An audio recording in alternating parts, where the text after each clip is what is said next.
yeah. One more time around. Everything's slowing down, can't control it. Say that you're for me. Right now I need loyalty. It's hard for me to trust you. I've been in before this, I've been through the troubles. It's hard to let you in, I've been giving you the runaround. I double on the dosage, I don't need emotion, no. Right now we young and we dumb and we lit. Been thinking back before when we was kids, yeah. I was caught up in the mission, and we live for the moment, respond to a calling. It's bigger than all of us, right to the wheels, give anything to feel something there. High if I fall, no I did it going all in. At the time I'm alive, right for the squad, no lights through the fog, but we made it, yeah. I'll be good by the morning, feel like I'm falling. You have tuned in. My bad. You have tuned in to Hip Hop Alliance magazine. That is the most interactive magazine on this planet. That is no cap. Man, say. It's been a long week, y'all. We covered a very controversial topic covering Miss Avery Chanel Medlock and what happened to her in Ranger, Texas, or the incident, you know. And so, man, I'll tell you one thing. I am so proud of Dapper Dave and Mirror because they withstood the storm, you know, that they came across, man. And I'm talking about they stood tall, and I stand right beside them. That was me in the comments, and they told me, "Hey, Mitch, you can't be coming on the Hip Hop Alliance," and so that's my bad. I started letting y'all know who it was. I defend my teammates until it's over with. I stand with them. And, you know, we definitely here to talk about it. And guess what? We ain't ducking no smoke. I hope y'all in this thing tonight. So, you know, we're going to drop that link when we finish doing what we do. And you can come up and you can spill your piece, and we're gonna say what we got to say as well. So thank y'all for tuning in, man. Y'all hit that like button. So I got to researching this incident. It was very hard. They make it hard for you to get information on it. I spoke with the police chief and the county clerk, and they said that you have to come down in person and apply for the police report. And I'm not going to Ranger to do that, and I wouldn't ask nobody on the team to do that. So we definitely didn't get that information, but, you know, I did start studying, and I found a couple more controversial topics around the transgender community that I want to play. And one is a pastor that was definitely an old school pastor, one that I remember when I was coming up, something my dad probably would have did, but I just don't know if it's acceptable in today's age. So I'm gonna play these couple clips for y'all, and then I'm gonna bring the team up, and we're gonna get it going, man. So salute to everybody that came in. Hit that like button, hit that subscribe button, share the video, man. It's about to be a hot ass night tonight, man. Let's sit tight. Let's see what this pastor had to say. Talking to you is standing on this blue pole. Yeah, you. Can you sit down in the aisle, please? Can you leave my church and go put on man clothes? And don't come here like that no more. Thank you, Jesus. I hold a standard in here. And don't come here like that no more. Thank you, Jesus. I hold a standard in here. Whatever you do on the outside. Hold on, man. It's like somebody said, "Thank you, Jesus." Let me run that back for y'all one time. And don't come here like that no more. Thank you, Jesus. I hold a standard in here. Whatever you do on the outside is your business. And I will not let drag queens come in here. And y'all gonna come in here, you're gonna dress like a man. Now, whatever you do on the outside, that's your business. But when you come in this house, if you're a man, dress like a man. If you're a woman, you dress like a woman. I'm not going to allow it. My salvation is more important. And God is holding me accountable. Now, whatever you do outside these doors, I don't bash, I don't judge. But when you come in here, you will not be a drag queen. Amen. The Holy Ghost tell me in my spirit. All right, y'all get the picture. Y'all let us know in the comments how y'all feel about that. That is a pastor that is going viral right now because he asked someone to leave that was a transgender woman.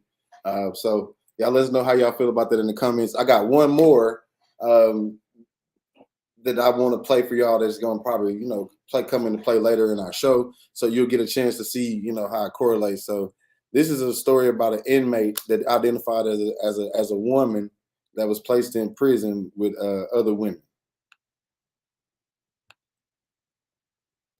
2 female inmates are pregnant after they had sex with another inmate at the Edna Mahan Correctional Facility for Women in Clinton. That's the Department of Corrections. Last year, Edna Mahan began housing transgender inmates who identify as female.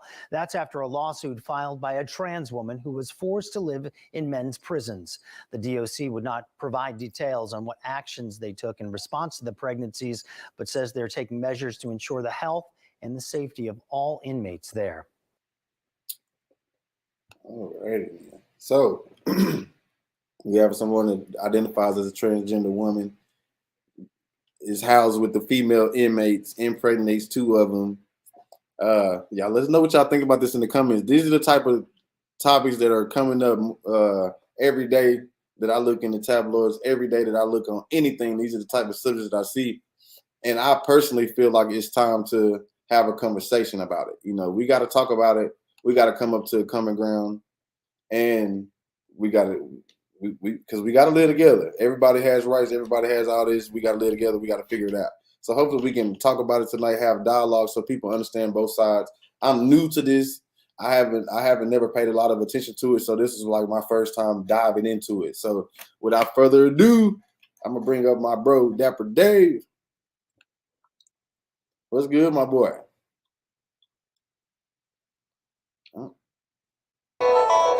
Who in the mood? I'm so glad to be here today. I'm looking in the comments and I'm seeing that a lot of people had problem with what Dapper Dave had to say. This is your open invitation, ladies and gentlemen, because I'm not restricted by an interview right now. And if you come in correct today, you'll get your ass handed to you on a silver plate today. Who in the mood? Oh my God. And this is something that I'm playing in the background, which is the Bulls theme song. And I am the Michael Jordan of debate. All thanks to Phil Jackson over there, Money Mitch, who's going to unleash me today. So if you had a problem with Dapper Dave, bring that problem to the plate, and who in the mood? We'll see how it goes. Yeah, because we here. We in this thing, man. You see Dapper Dave came with the guns out. Came with ready to shoot. I'm ready to go, man. He said he suited it and booted and ready to shoot it. So come on with that smoke.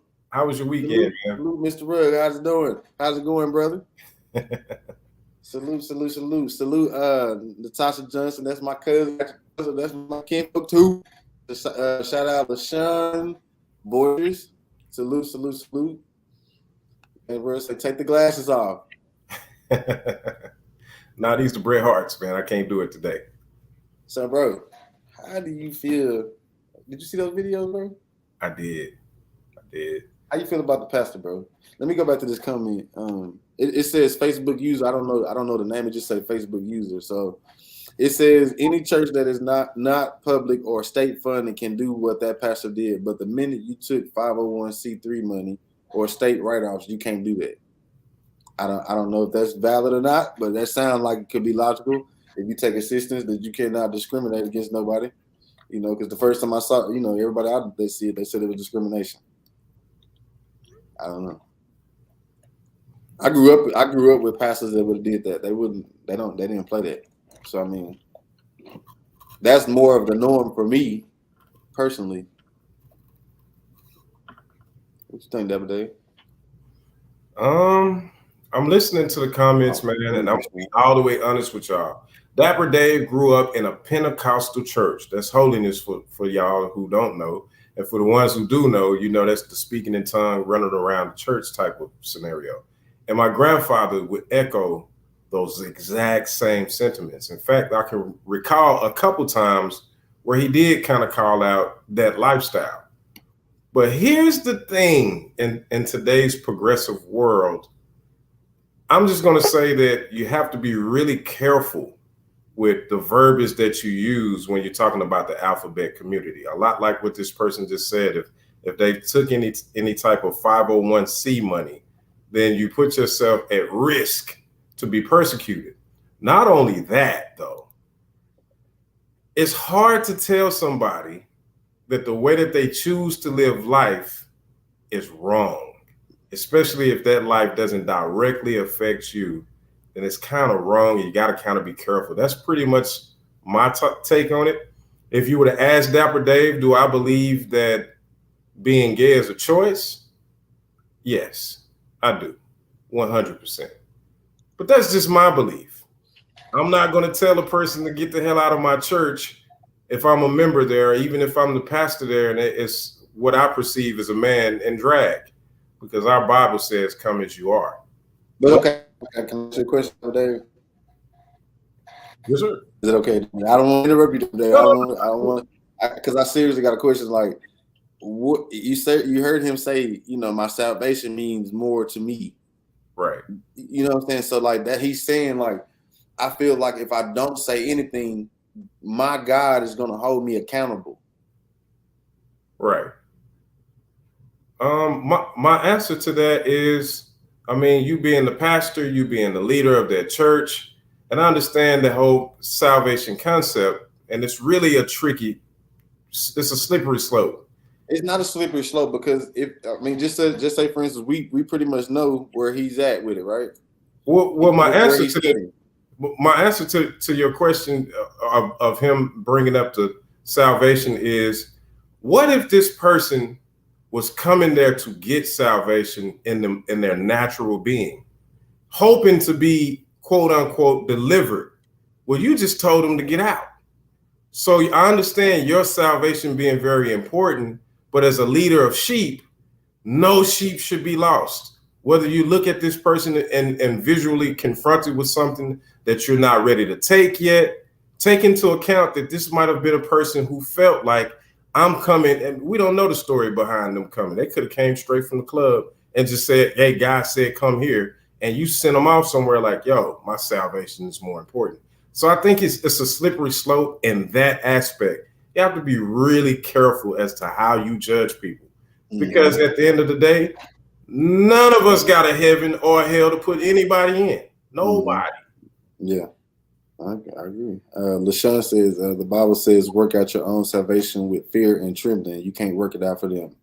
That's most definitely the case, you know, but his to me, on the outside looking in, his claim to fame was, and to justify what he did was, you know, I feel like I'm going to be held accountable if I don't say something. So, you know, I just was wondering, you know, for somebody that really believes that, you know, and, you know, it's people that die for their religion, you know, so that's, you know, if you think about it on a larger level, it's people that really lay their lives down on a daily basis. It's people that strap bombs to themselves because they believe that they are God's chosen people and that's their land. They strap bombs to themselves to do stuff. Yeah. You know. D-boy, we're gonna get there, man. Snitching and stitching, point blank, period. Oh man, we got some good. You need to tune in just a little bit. We're gonna get past this one, then we're gonna get to that one, I promise. But we got more panelists from our team. We got Sam I Am in the building, talks to the Dunn backstage. We're gonna bring Sam I Am in and see what he's thinking about it. What's good, baby? Whoa now. You doing all right? Say, man, I'm maintaining, brother. I'm good.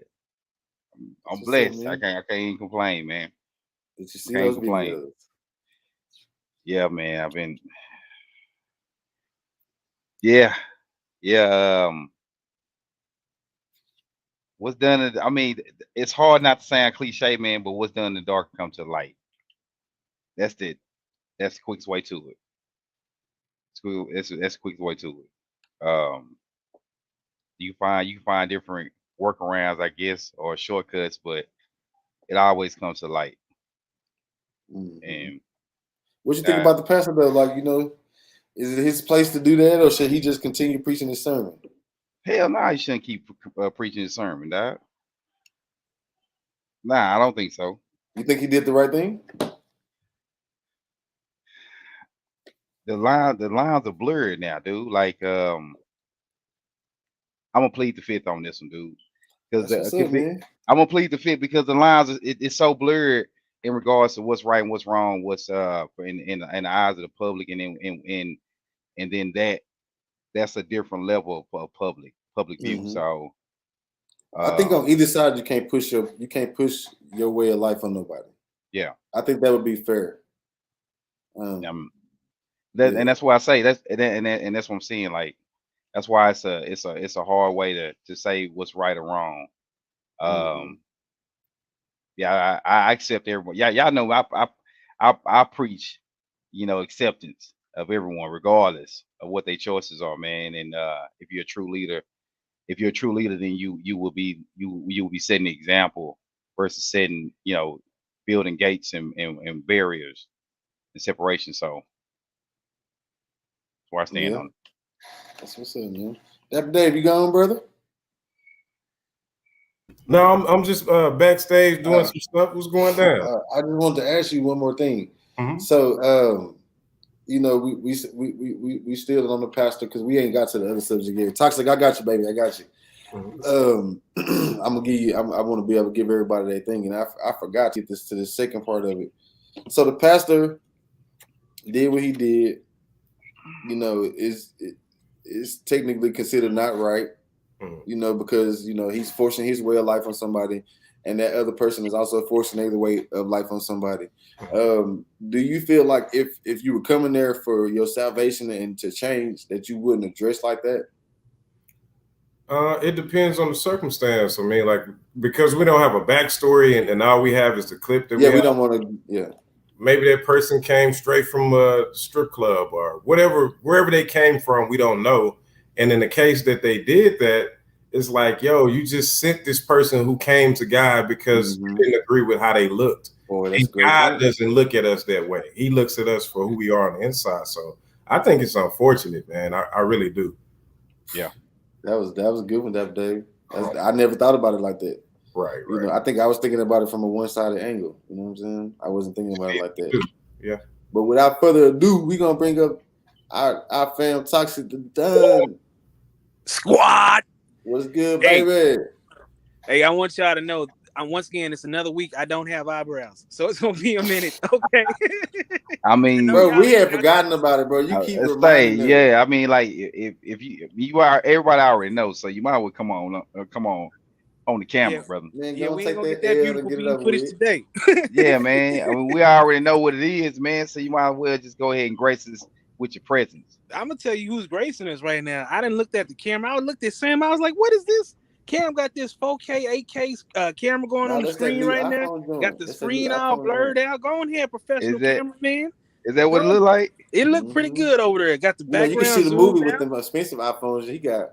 Man, say nah, this is my it's laptop. called Focus. That's what it's called. I can't afford that one, Sam. I'm still on the 10. Whoa. But look, it's called Focus, ain't it?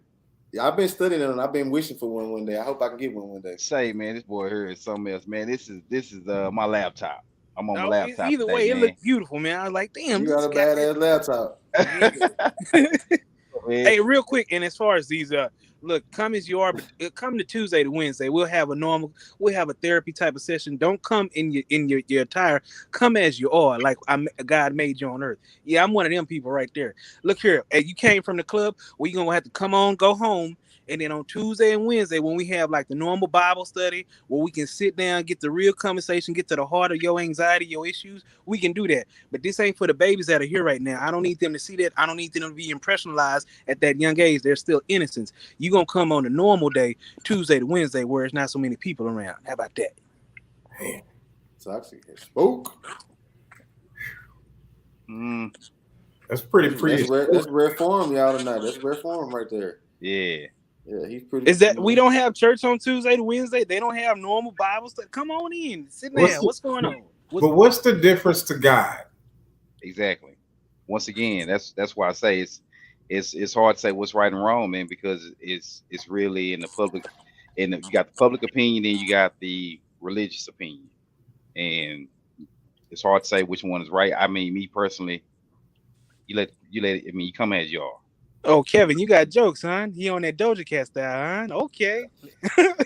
So check this We out. roasting today, huh, Kevin? Check Respect. this out, Salute, y'all. I salute. talked to Dapper Day today, and I asked him. I was like, "Bro, how does it feel, like, to look at the comments and like it's nothing positive about you, bro?" It doesn't bother me, man. Like I expect to ruffle a few feathers, but one thing that I'm not willing to compromise is truth according to how I see it. So some people are going to agree with me. Obviously, the multitude chose to not agree with me, but it's all open for a conversation. So I don't take any of it personal. I do extend that invitation. Bring your ass on in here today. Let me drop And the link. Let me drop the damn link. Squad, salute, salute, Kev. Go ahead, Dap. Finish your call out. Dap is on y'all ass tonight. oh yeah, come on in here tonight. I saw a couple faces that I hope to see today.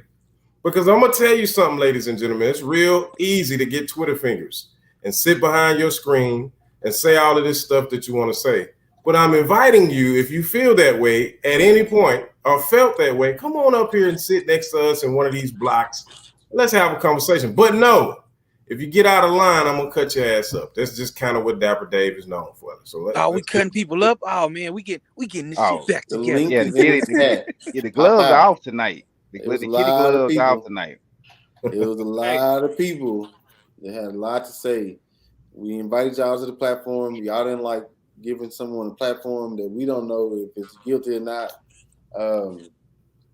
Dapper Dave, you want to give them a little insight on what you learned through these days? Was this a long wait for you to get to this moment to where we can finally address, what we saw and get down to our personal feelings about? This is our personal thing. It's just a discussion. To a certain extent, yeah, man. More than anything, as things were unfolding, I was more happy for you, Toxic, Sam, and all of the people who've been with us from the beginning to even be a part of somebody's discussion for the longest we weren't. So that's more important to me than anybody's opinion. Again, you're free to come up and express your opinion. And if you want to engage in the debate, I am Michael Jordan of that. So let's go. That is your Mike, guy. That is your guy. Mike. If you want to get into it with somebody and go from now to tomorrow, Dapper Dave is your man. Y'all got the right one, boy. He'll be your Huckleberry. Hey, Mike, toss it to me. Toss it to me, Dap. Toss it over here. Hey, man, what's going on with you, E? How you in the mood? Hey, what's wrong with y'all? Y'all don't think we trying to make money over here? Y'all don't think we trying to make a play over here? Y'all don't check the parlays? And when it happened to y'all and when we see it blow up, hey, just recognize there's a method to the madness. Y'all invited to have a conversation. Y'all invited to partake, but we ain't no dummies now. We gonna play the position until we get the money now. Don't come on now. This is how the system works. Everybody that's talking here, say here, left and right. Let's have a conversation to it. Let's see how you would have an open forum conversation and try and make money towards it. We're open in that aspect. We ain't no dummies with it. We trying to make money now. Let's play it smart. Yeah. Definitely. So I mean, I'm gonna go last, man. Then we're gonna get to our next topic, but it don't look like none of those people that had all that spare shade throughout the week won't have anything to say. They're gonna keep it in the comments, which we appreciate your salute. Maybe they cooking dinner right now. Maybe they cooking dinner right now. They'll be on. We're gonna give them fingers. Me. Well, we're gonna give them the benefit of the doubt, man. We're gonna give them some time. You gonna give some time? Oh yeah, I forgot you didn't plead the fifth. Well, I'm not gonna plead the fifth. I am not. We're gonna get the roasting going too. I want everybody. Well, I tried to play the fifth. I tried to plead the fifth, but I've already spoke. I really have spoken my piece on it. Well, this is my turn. If everybody's done, give it to them. Ladies and gentlemen, I've been looking at stuff this week. I watched the interview probably 35,000 times. And I was like, damn, I've been in the oil field. I worked from Ranger all the way back to Kermit, Texas. I know how these communities operate. This is a 2,900. The population is 2,900 and something people. So you can just imagine it's Texas. It's a very conservative place. You know what I'm saying? And so to be there as Miss Avery was, you know, they just don't want that. That's just I'm just being honest. They don't want that. So that's the first thing. And that town wasn't even equipped to deal with the situation. I talked to the chief. I asked him, I said, "Sir, can I speak to the public information officer?" I don't have one. He's him and 2 officers. Then you got to call the county clerk, and they tell you got to wait 10 days. They mishandling the situation all the way, and I feel like the blame. I got some blame for everybody involved except for the 17-year-old. Except for the 17-year-old, because she's a child, she knows no better. Because I got one. They don't know. They don't. They be fucking oblivious. Excuse my language. They be oblivious to what's going on. So I'm gonna start with the school. You know, because everybody knows that the world is, as Dapper Dave like to say, we progressing. We gotta live with this. You know what I'm saying? There's nothing we can do about it. For the people that, you know, don't live that life, we gotta accept it. But we gotta have some kind of guidelines. You know, like for the school to allow, and I'm just putting myself in a parent's shoes, for the school to allow someone pre-surgery to take showers and dorm with the girls, I think that's a tragedy. I just showed y'all where the transgender man woman went into the prison and impregnated 2 inmates. And women, I talked to a lot of women this week. I know women are promiscuous when they go to college. What's the best time to do it if you can do it with somebody that you know is not going to come out? I'm just being real with y'all tonight. You know, they're more than likely to be promiscuous with that situation. So I think it's a failure to put them in that situation. That's the school. Now, salute Miss Avery Chanel Medlock for coming to our platform and telling her side. I analyzed the situation. Although you are 25 as well, I don't expect you to be super duper mature. I don't expect that. I was once 25 too, so I understand. But however, I do expect you to be a little further along with the progression and what you're doing in life. I don't know exactly what you got going on. I could be wrong, but this is just from the outside looking in, from what I can see. You know, it looks like we shouldn't have put ourselves in this situation, because we at an age in life where we should be thinking about building a foundation and building upon that foundation to have a life that we so desire. That's what I think. Do I think you choked that girl? No. Hell no. Do I think if you would have choked her, we probably would be having a different conversation? Hell yes. In that town. I mean, that's my piece. I'm sorry, I'm a father. If I'm Mr. Mike Jones and my daughter called me about a natural man or a natural woman at the age 25 crying and hysterical, I'm coming there not to talk. Facts. Not to talk. Somebody 25, I don't care what your sex is. And my 17-year-old daughter has called me hysterical. A father knows that's the worst thing you want to do. You know, you don't want to see your daughter cry or hear and be far away from it. Like I'm gonna come ready to throw everything away. So I mean, it's just a situation that I hope. This is why we talk about these situations at GoHamMag, so we can think about solutions. How can we prevent this moving forward? You know, we don't need to see this no more. You know, so man, Mitch, I done said it for the longest time. And whether you 17, it could be your own family. There's an age difference. And this is just me speaking as an old head. I've been an old head my whole life. I've been roasted for dressing like an old head my whole life. Shit. But what I'm getting what I'm getting at is that 30 seconds of anger, 2 minutes of anger is not worth your whole life. How you going to be depicted? When you at 25, you should be able to evaluate a situation and be like, this ain't worth what is in front of me, the mountain that I'm about to cross. And I'm not speaking towards any individual. I'm just speaking as when we're growing up, there's certain levels that we have to, hey, I can't do this because I'm this certain age. What we did as a child is no longer accepted as an adult. And then even there's kids all the time. It may be someone, I don't know, they may approach your mom wrong or something like that. And they may be a teenager, but you in your 30s, you can't flex out on this kid because you're an adult. You know what I mean? There's certain situations to where, hey, there's levels to it. You have to approach it within that aspect. And I get it in a heat of a moment, but once again, going back towards my first point, you have to recognize that 30 seconds of anger, that 2 minutes of anger is not worth your life. Mitch said it about a year ago. Go sit in the restroom, turn off the lights, 24 recognize, hours. you know what I'm saying? Recognize what it's like to be in solitary confinement. Recognize what your basic livelihood's taken from you. But that's my piece on it. Salute. Anybody got anything else? James West said, I feel like it was a setup, but at the end of the day, you shouldn't be there with children in the first place. You see they don't like you, and you see the lifestyle you live, they was bound to get you.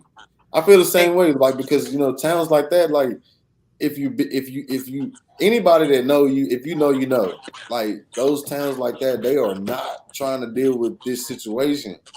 They are probably gonna be the last that y'all gonna have to drag kicking and screaming into this movement. Yeah. And at any moment, if they can find any reason to get rid of you, then that's what they're gonna do. I saw in the comments, I can't remember your name, but salute you. You said go where you're accepted. Go to a HBCU. There you go, right there. You know what I'm saying? Go where you're accepted. Go to a HBCU.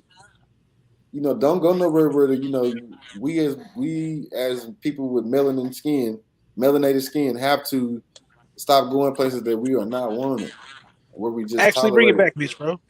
Go ahead. Real quick, in schools, businesses, there's a saying, literally ESPN Undisputed this morning had it, woke means broke. Stop with all this woke and I'm going to do all this equal stuff. Why is it a 25-year-old showering with a 17-year-old? What is this? Well, he's this and this and this. No. There's certain laws or what have you, but woke means broke. Cut that out. We're not trying to lose no money over here. I agree, K. Will. He said if Avery did put hands on the other girl, I feel the dad would have put hands on Avery. I definitely believe that. Because it's not. I don't know how I'm gonna control myself if I look at my daughter and any signs of strangulation on her neck. We got a serious problem. So it just, we don't want this to happen no more, man. I think the 17-year-old, regardless if she got touched or not, is a victim because she's at that stage in her life where she's trying to build a foundation for her life. She shouldn't have to focus or go through nothing that's going to distract her. Ms. Medlock, you was at TJC in 2016, beginning your life. Were there any obstructions, to trying to build your foundation? Like we have to really realize, like, are you feeling like you're a victim, or are you really just selfish? I gotta jump in there, man. To say what I really think about the whole situation, I do actually believe that something happened, and I do actually believe that Miss Avery put her hands on her. Do I believe that maybe the story was embellished? I think so. I think there was a confrontation. I do think that Avery put her hands on her, and I think that the 17-year-old might have been a little caring a little bit and embellished the whole entire story. I do agree with Money Mitch when he says that, the accountability falls on every angle, but the 17-year-old, I agree with that 100%. With you being 25 years old, and this is not an indictment on you or your character, but with you being 25 years old, it just doesn't make any sense to have any type of situation like that with a 17-year-old. Just doesn't make any type of sense. Another thing that looking at the situation that I can take away from it is, like Mitch said, if it doesn't matter, this crosses genders. Any father or mother who gets that call from their child saying that they were attacked by somebody that's 25 years old, I think the reaction is going to be like what the dad had. So I don't want anybody to take Dapper Dave's statements or how I conducted the interview and say that it was biased based on how the interview went. That was not the case. The whole point was to allow her to tell her story, and she wouldn't feel comfortable to tell her story if I was grilling her with my personal opinions on why I think what happened. So no, this is the last thing that I'll say. Money Mitch says something that's very much so true. We have to find a solution. Unfortunately for us, this generation that we have, we are in that moment of figuring it out. And I don't see us figuring it out anytime soon. But we will figure it out. As a culture, as a nation, as everybody, we're going to figure it out. but it will be figured out by the time your kids are in a position that we are. So do the best you can to understand the next person, and do the best that you can to not judge. And I think we'll be able to communicate and find out what's the best solution. Man, I'm so disappointed in this next comment, man. Yeah, I'll take this one. So Lee Grand, what if the 17-year-old pushed enough buttons for the 25-year-old to blow? Once again, when I Luke Grant sounds 17. yeah, people have buttons.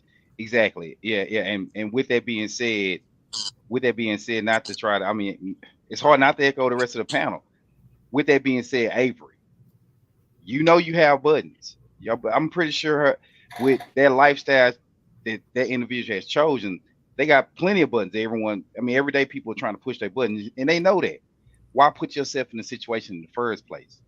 I'm pretty sure it's plenty of other individuals of all ages that are willing to push buttons, but it still boils down to you having a better understanding of what your life is, what your lifestyle is, and the people that you choose to interact that, or you choose to involve your lifestyle in. So, Hit that link. I'm that link, not feeling. It's pinned in the chat. Yeah, I'm not feeling that pushing enough buttons. There's no excuse. Like we all say, you first and foremost, you probably shouldn't have been up there in the first place. And then even on the school, there ought to be, if you guys are gonna force this, because I have daughters, and my oldest is 13, and pretty soon she's gonna be looking to go to college, and we've had the conversation, and I would, as a parent, I'm really concerned about the approach that this school and any future schools may have when it comes down to a situation like this. My daughter plays basketball. She plays basketball and she does cheer. So that's something that's something I'm concerned about as well. But ain't no such thing as pressing enough buttons. She shouldn't be up there. Point blank period. And the school should have put more in place to prevent the situation from even happening. Co-ed doing would work perfect than putting a grown man around a bunch of 17-year-old women. All right, Sam, you said a grown man, and that definitely is very offensive. She identifies as a woman. I understand that, and that's why we're even having this conversation. Can I ask a question? Ask a question. Go for it, sir. Wait, real quick. Go ahead. Just to briefly touch on Mr. Or actually pause. LeGrand Yakuza. I just want to say that as far as the buttons, there's been stories of people getting shot at Subway, a mother and a daughter killed. There's been stories of being at like a McDonald's, people getting shot over different orders. Why are you so angry that you at this point of choking someone? There's no, like Sam and everybody on this panel has said, you're 25. To correlate, and not just in this scenario, literally people are dying over the smallest things. Someone put mayonnaise on a sandwich and was killed at Subway. You can Google it. Why are you so angry that violence is your first resort? That's where we need to get to, actually. Jay says, how can we prevent this in the future? Quit pretending that men are women and under women's boundaries. This isn't hard unless you're a moron. I just said you just echo what we said, just different way. So I mean, we gotta have dialogue. How do you change shit? You talk about it. Absolutely. I mean, that's exactly what we just said. The school has to be held accountable. Other institutes, they have decided to incorporate or honor, what Damper just corrected me, in regards to calling Avery a man. As of right now, I mean, I understand what you identify yourself as, but that's, if we are going off just the physics, you're still intact. So it's fantasy what you're trying to push on everyone else. And that's not, I mean, I'm not obligated to. I don't want my daughter robbed. I don't want my daughter robbed because of your fantasy. The fantasy is the reason why we even having this conversation.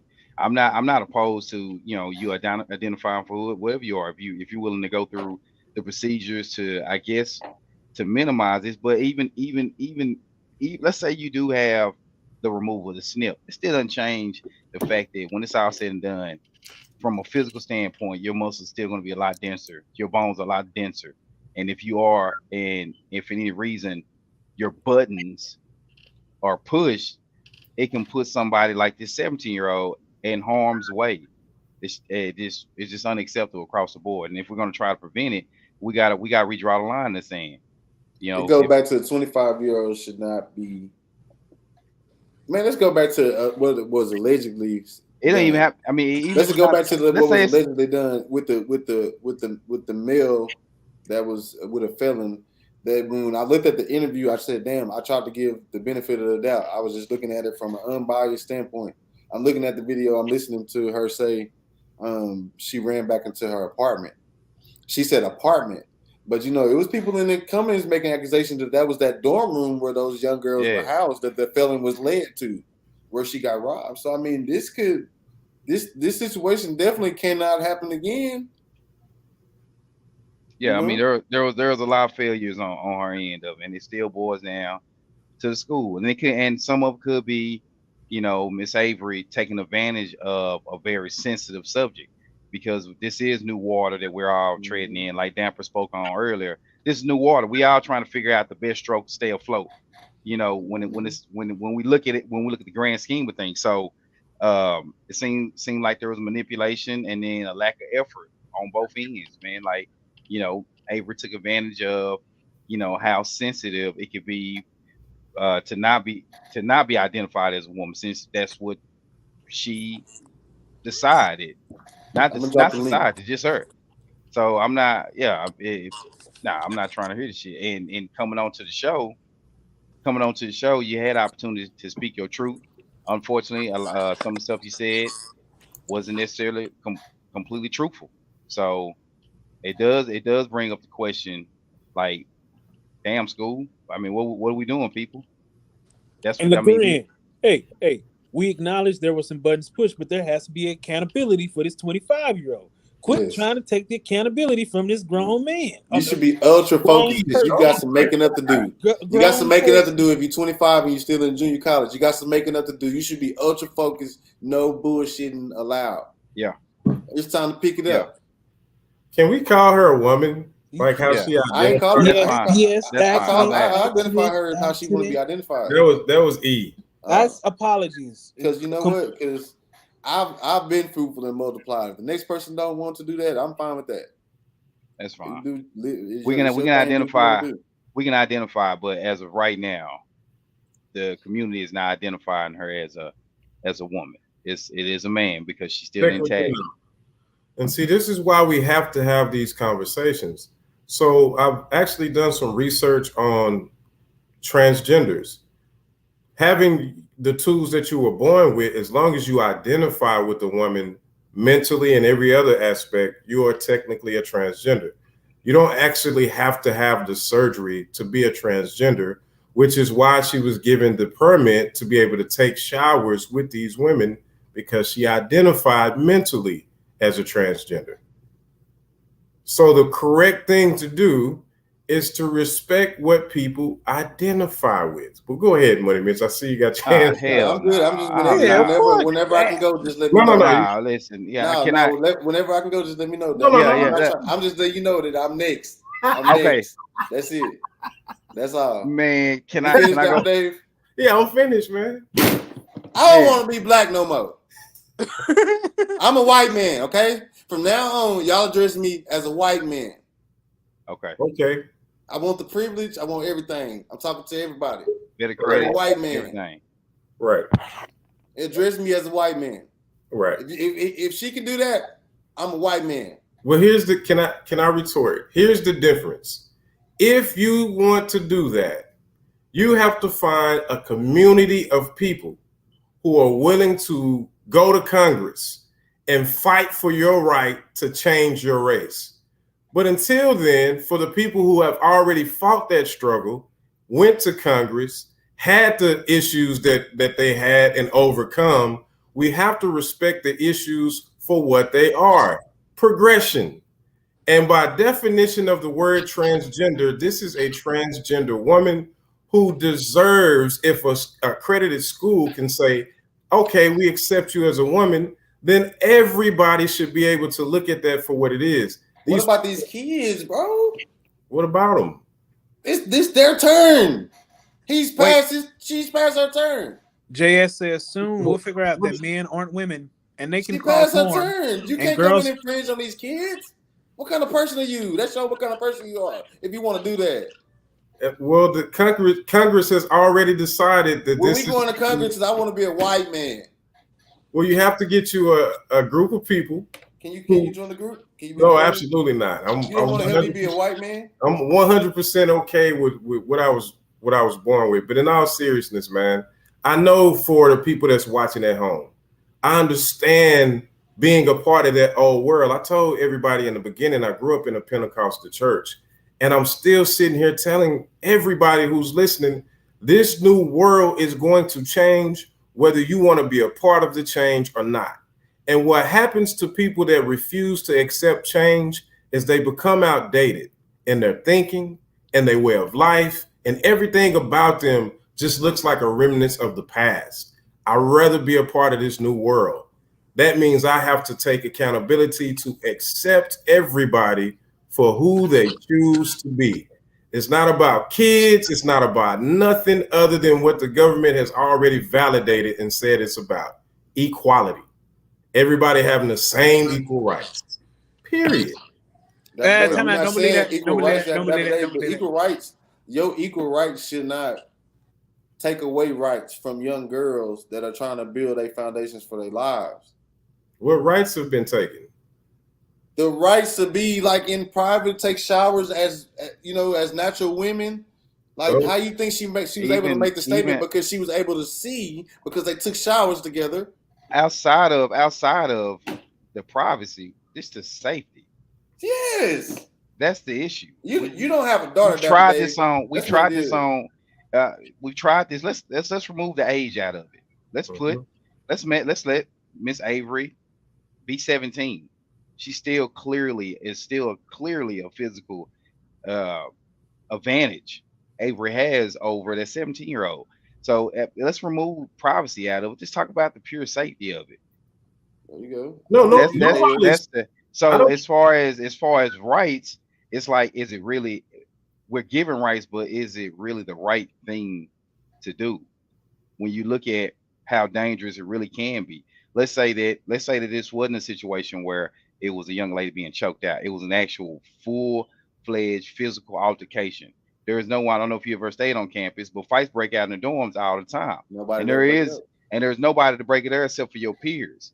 How many women do you feel like? How many young ladies do you feel like could really get a grown or even a young developed male off of another young lady? It's pretty slim to none. It's gonna take quite a few of them before that individual takes some serious bodily harm. So that's why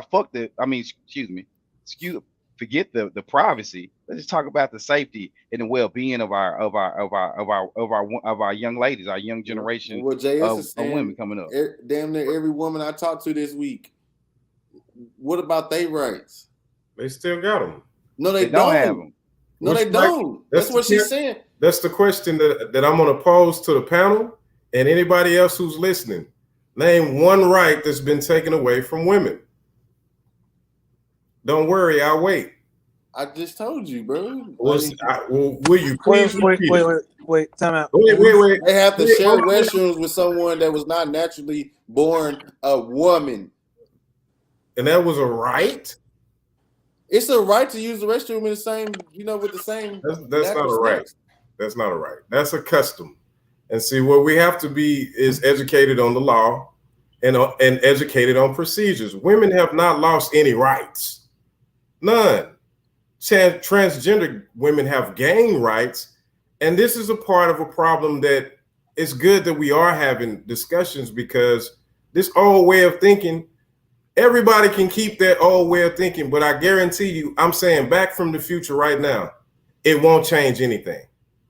The world is still going to progress, and a lot of people are still going to be behind time talking and thinking the way that I hear it today. If you think that people are going to continue to let their kids be subjected to this stuff, yes, I would say this. Completely wrong. I would say this. It's going to progress. Yes. It doesn't mean that. It's going to progress.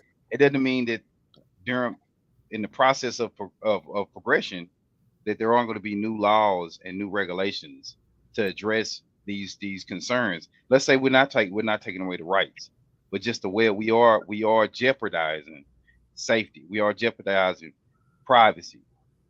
We are jeopard. So let's say that. So in regards to just the safety aspect of it, like I say, let's say Avery is 18. Fuck, I mean, screw the fact that she's 25. Let's say she's 18 and wanted just to cheer.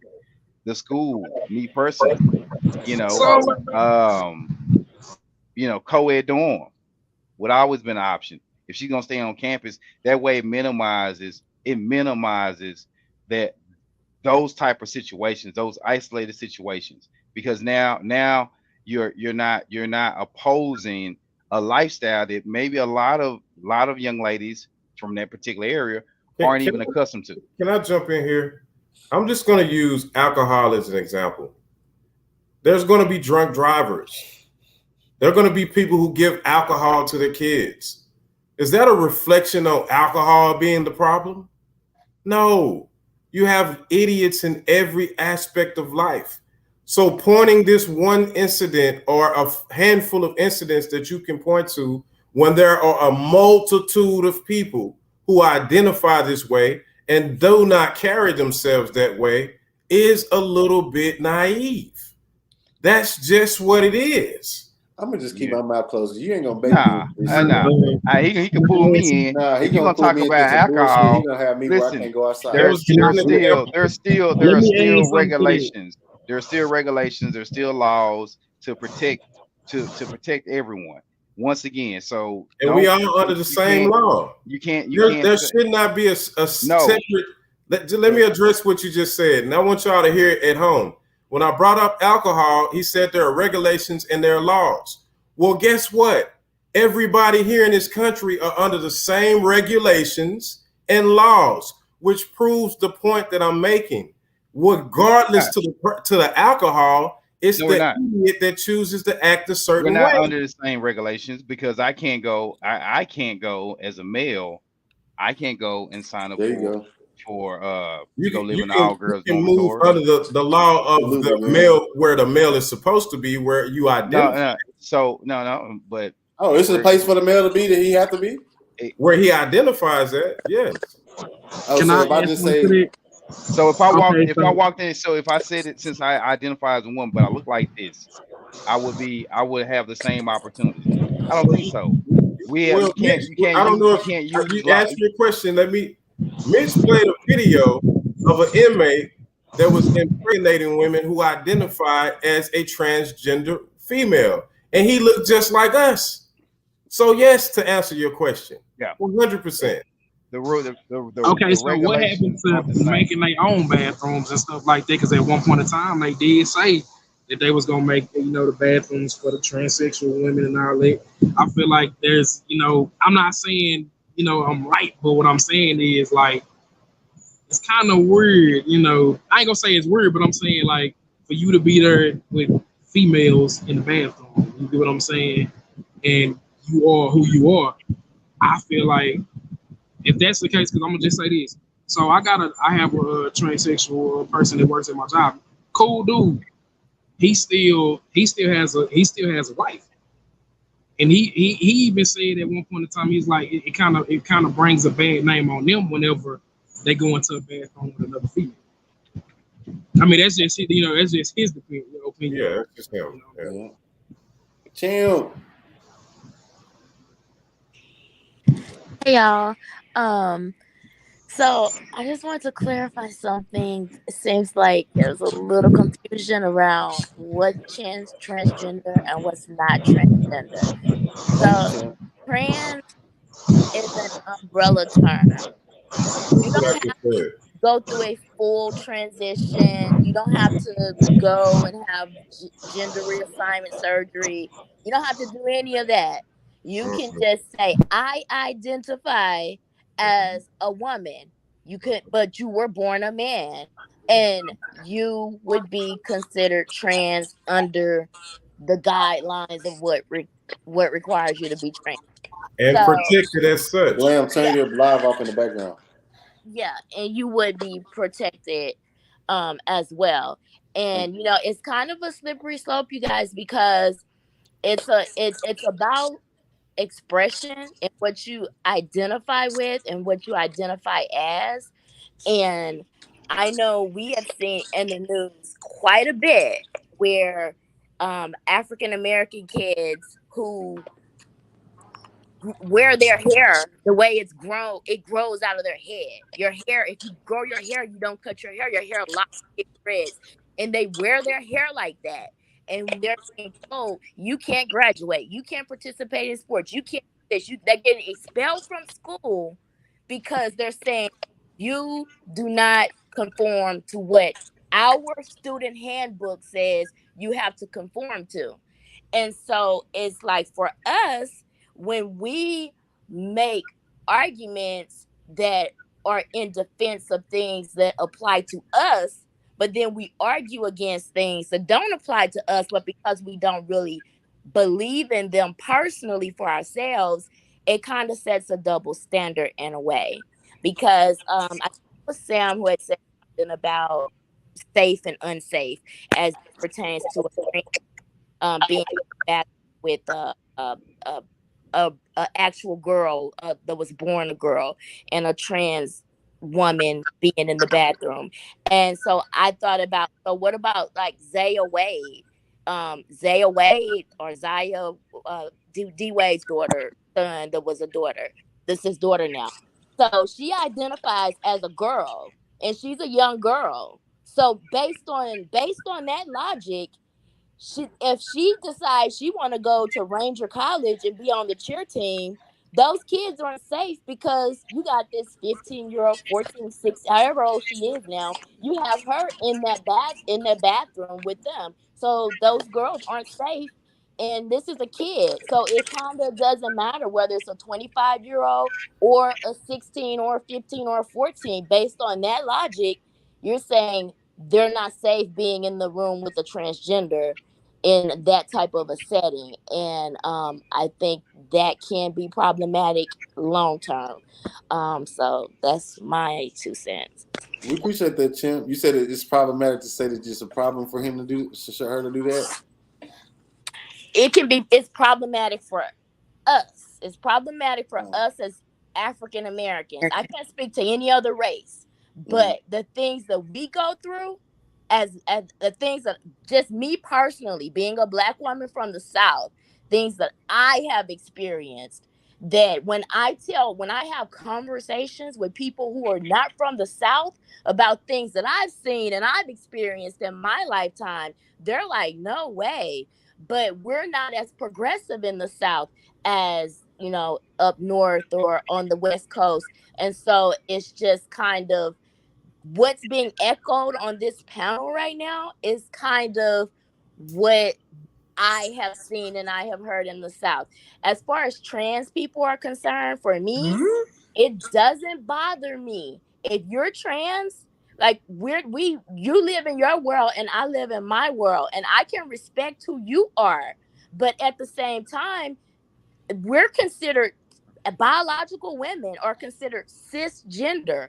And I require for anybody, regardless of what you express yourself as, I require you to refer to me as a woman. Do not refer to me as a cisgender woman, even though that's the terminology that is assigned to women based on the standards. For me, I don't. If you want me to refer to you as a transgender woman, then just refer to me as a woman. Don't call me a cisgender woman. I'm a biological woman and I consider myself a woman, and it's about respect. I think if I can respect you and respect what you have, I'm not even going to call it a lifestyle, because for some people who believe they were born that way, how can that be a lifestyle if you believe you were born that way? Right. And you've always been that since you came out your mother's womb. Before you were formed, you feel like that's how you were created. So for them, I respect whatever they have going on, but also respect me, respect my boundaries. First, Real quick, Mitch is right. I identify as a white man from now on. This is. We're going to Congress, E. Y'all, We're going. y'all seem like Everybody drop the money bag in the link if you want to go to Congress, and we finna change you know, what it's we are. actually What an we episode identify like that as. for real on Atlanta. If y'all ain't too familiar with the TV show Atlanta with Childish Gambino, it's an episode on there where one of the guys he's transitioning into being black, into going into turning white. Yeah. And I was like, what the hell? Dapper Dave, I think that comment for you right there. JS says rights taken from women, the right to put boundaries in place to protect ourselves, the right to speak out against an issue without fear of punishment. Salute, I agree. I haven't heard Totally. any rights in that statement at all. Yeah. Where in Congress is the right to protect yourself, because we all have the right to bear arms. That's the first. Talk to us, Glam. Glam Literally. said totally. Again, But the right to bear arms is totally different from a woman's rights in her body. Like those are two different I'm just addressing this comment that didn't have any rights in it. She's saying that they lost the right to protect themselves when the First Amendment tells us we have the right to bear arms. That's nonsensical. And I'm asking you to come onto this panel with this nonsense that you're talking and say it online.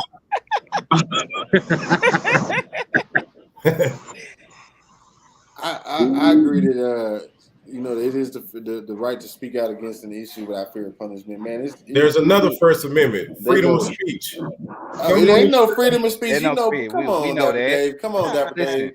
I kind of get where he's coming from too, because I feel like there's no rights really taken after that. But then at the end, like I said, it's kind of in between. But I feel like if you got the right to bear arms, if this man is going to attack you, what you expect? You're supposed to have it on you at least. You know what I'm saying? Not not saying that violence is the way, but if somebody is attacking you, But then what about the you have the right to bear arms. What about the women's rights? Like they're forcing women to have babies that like women have been raped.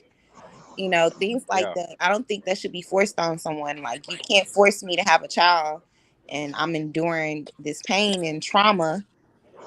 Like, for you to say the right to bear arms, okay? Like but at the same time, that's why you have Plan Bs and stuff like that too. Not trying to say I'm wrong with anything like that. You know what I'm saying? B? They don't exist anymore. Yeah, I'm not saying this, as a being, being an asshole, but I'm just saying, like, if you've been raped, one thing I feel like you should be able to, even for free, like, look, man just came upon me and did all this. Do something for me. You know what I'm saying? I get where you're coming from, though. I do get where you're coming from. I understand where I see exactly where you're coming from. You're told you have no real right under certain situations in regards to pregnancy, but then at the same time you're asked to accept a man or a male born I don't know how to even a natural male who now identifies himself as a woman. You're asking now to accept that. My thing is, if we're going to accept it as because I'm not against it. Your identity is your identity. I'm not. So I don't want anyone to think that I'm anti, transgender. That's your truth, and whatever makes you happy, go for it. But as a society, we have to make this is new water. This is new water we are treading. We need to make exceptions. There have to be some type of guidelines and exceptions made to keep everyone comfortable. Yeah, and I think that's where I feel like this, as far as this particular situation, this is a prime example on why we have to have these type of conversations, these uncomfortable conversations, in order to find some type of middle ground. I'm perfectly fine with a transgender cheerleader. I'm perfectly fine with you doing it, participating in pretty much anything, but it has to be some type of guidelines, because the fact of the matter, regardless of what you may identify is, there are facts that you can't change. And one of the biggest things that I say, just looking at Miss Avery's photos, is that you do have the muscle definition of a fully developed male. And if something, and let's say this situation let's say that the situation wasn't handled the way it was, you know, you know, Well, no, and it's You fucked me and up with that, bro. so I'm just saying, she, you know, and it could be. I know in cheerleading it requires a lot of upper body strength. So at but the no, end of the day, if you were to actually use that same strength that made you such a great cheerleader, use that same strength and shut up, Dave, for evil. Let's say for evil, and you can really hurt you can really hurt someone of a female All stature. right, man. So Goddamn. That's like wait, going wait, back wait, to. wait, wait, wait, real No, quick. Go oh ahead, go no, ahead, go wait, ahead. wait, wait, wait, wait. Sam, could you please expound upon this muscle definition? Oh Like my God. you said, you said upper body and where Broader shoulders. That's all. You know, a little broader He said, shoulders. bro, That's it.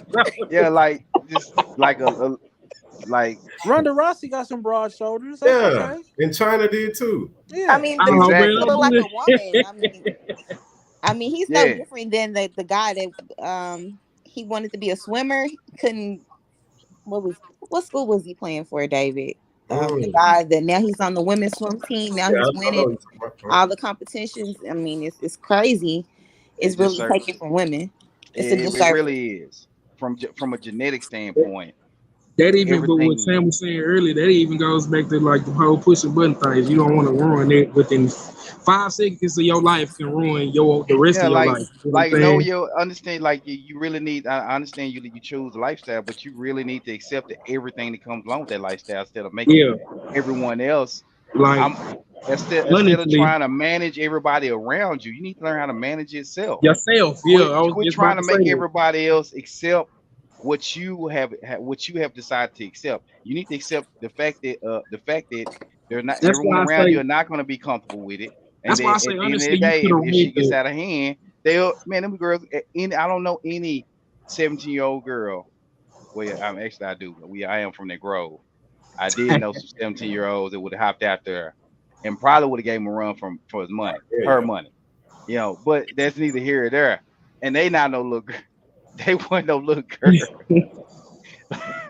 But I feel like you. That's why I said that whole situation was a setup before, from the time she got there, from the time the incident happened. That was bound to happen. I mean, you look at it like, okay, first of all, I'm older than everybody here. You on mute, Mitch. You know what Nah, I'm man. saying? Oh, Yeah, my school bad. I'm I older had to than mute my everybody here. man. Say, bro, you got me over here in tears. I had to mute my mic. Thank God for mute. I had to catch my breath and wipe these tears. But Uh, So I just want to the know. moment, So when did this transgender go to jail? Did they put him in the cell with the women or the men? In certain she didn't states, go to they jail. do. I don't think they do it in Texas. I'm not too sure, but yeah. You talking about this Like one in particular? Yes. She didn't go to jail. She she's received got a citation. citation. she just did got She's out of she? yeah. school. I think she is. She are you talking about the earlier story about the transgender that got the ladies pregnant in jail? No, the one that's This the one that's the cheerleader. Yeah, she didn't go to jail. she was Nah, receiving a she's got citation. kicked out of school, and like I say, yeah, you probably shouldn't have been there in the first place. Not at that school. That just and like I say, they That's come why I down to said that whole. manage That, your damn self. Learn how to manage yourself and thank stop you. trying to manage everybody around you. You got everybody I'm trying to sorry. I accept would this have read the contracts weird. first. Yeah, Fuck man, you that. I got would have read everybody the trying to contracts first. accept your lifestyle, and people are trying to, but you damn sure not winning. No, you damn sure not gaining any ground. Even with dropping the video, it shows you in a aggressive manner, whether you Yeah, put your hands on or not. It's still hyper intimidating. Think about and how she, to be honest, scared. Think about like, and this is not even a race thing. I remember work for a company. I'm not gonna say the name, but they were from this company was from a very isolated area. I put it like that. And I always heard the story about, oh, I had a black friend. I had a black friend, and then them asking me legitimate questions about like what a black card is, and well, is there a real such thing as a G card? And it's not them being racist; they just don't have any experience with blacks. I'm not gonna say any of them.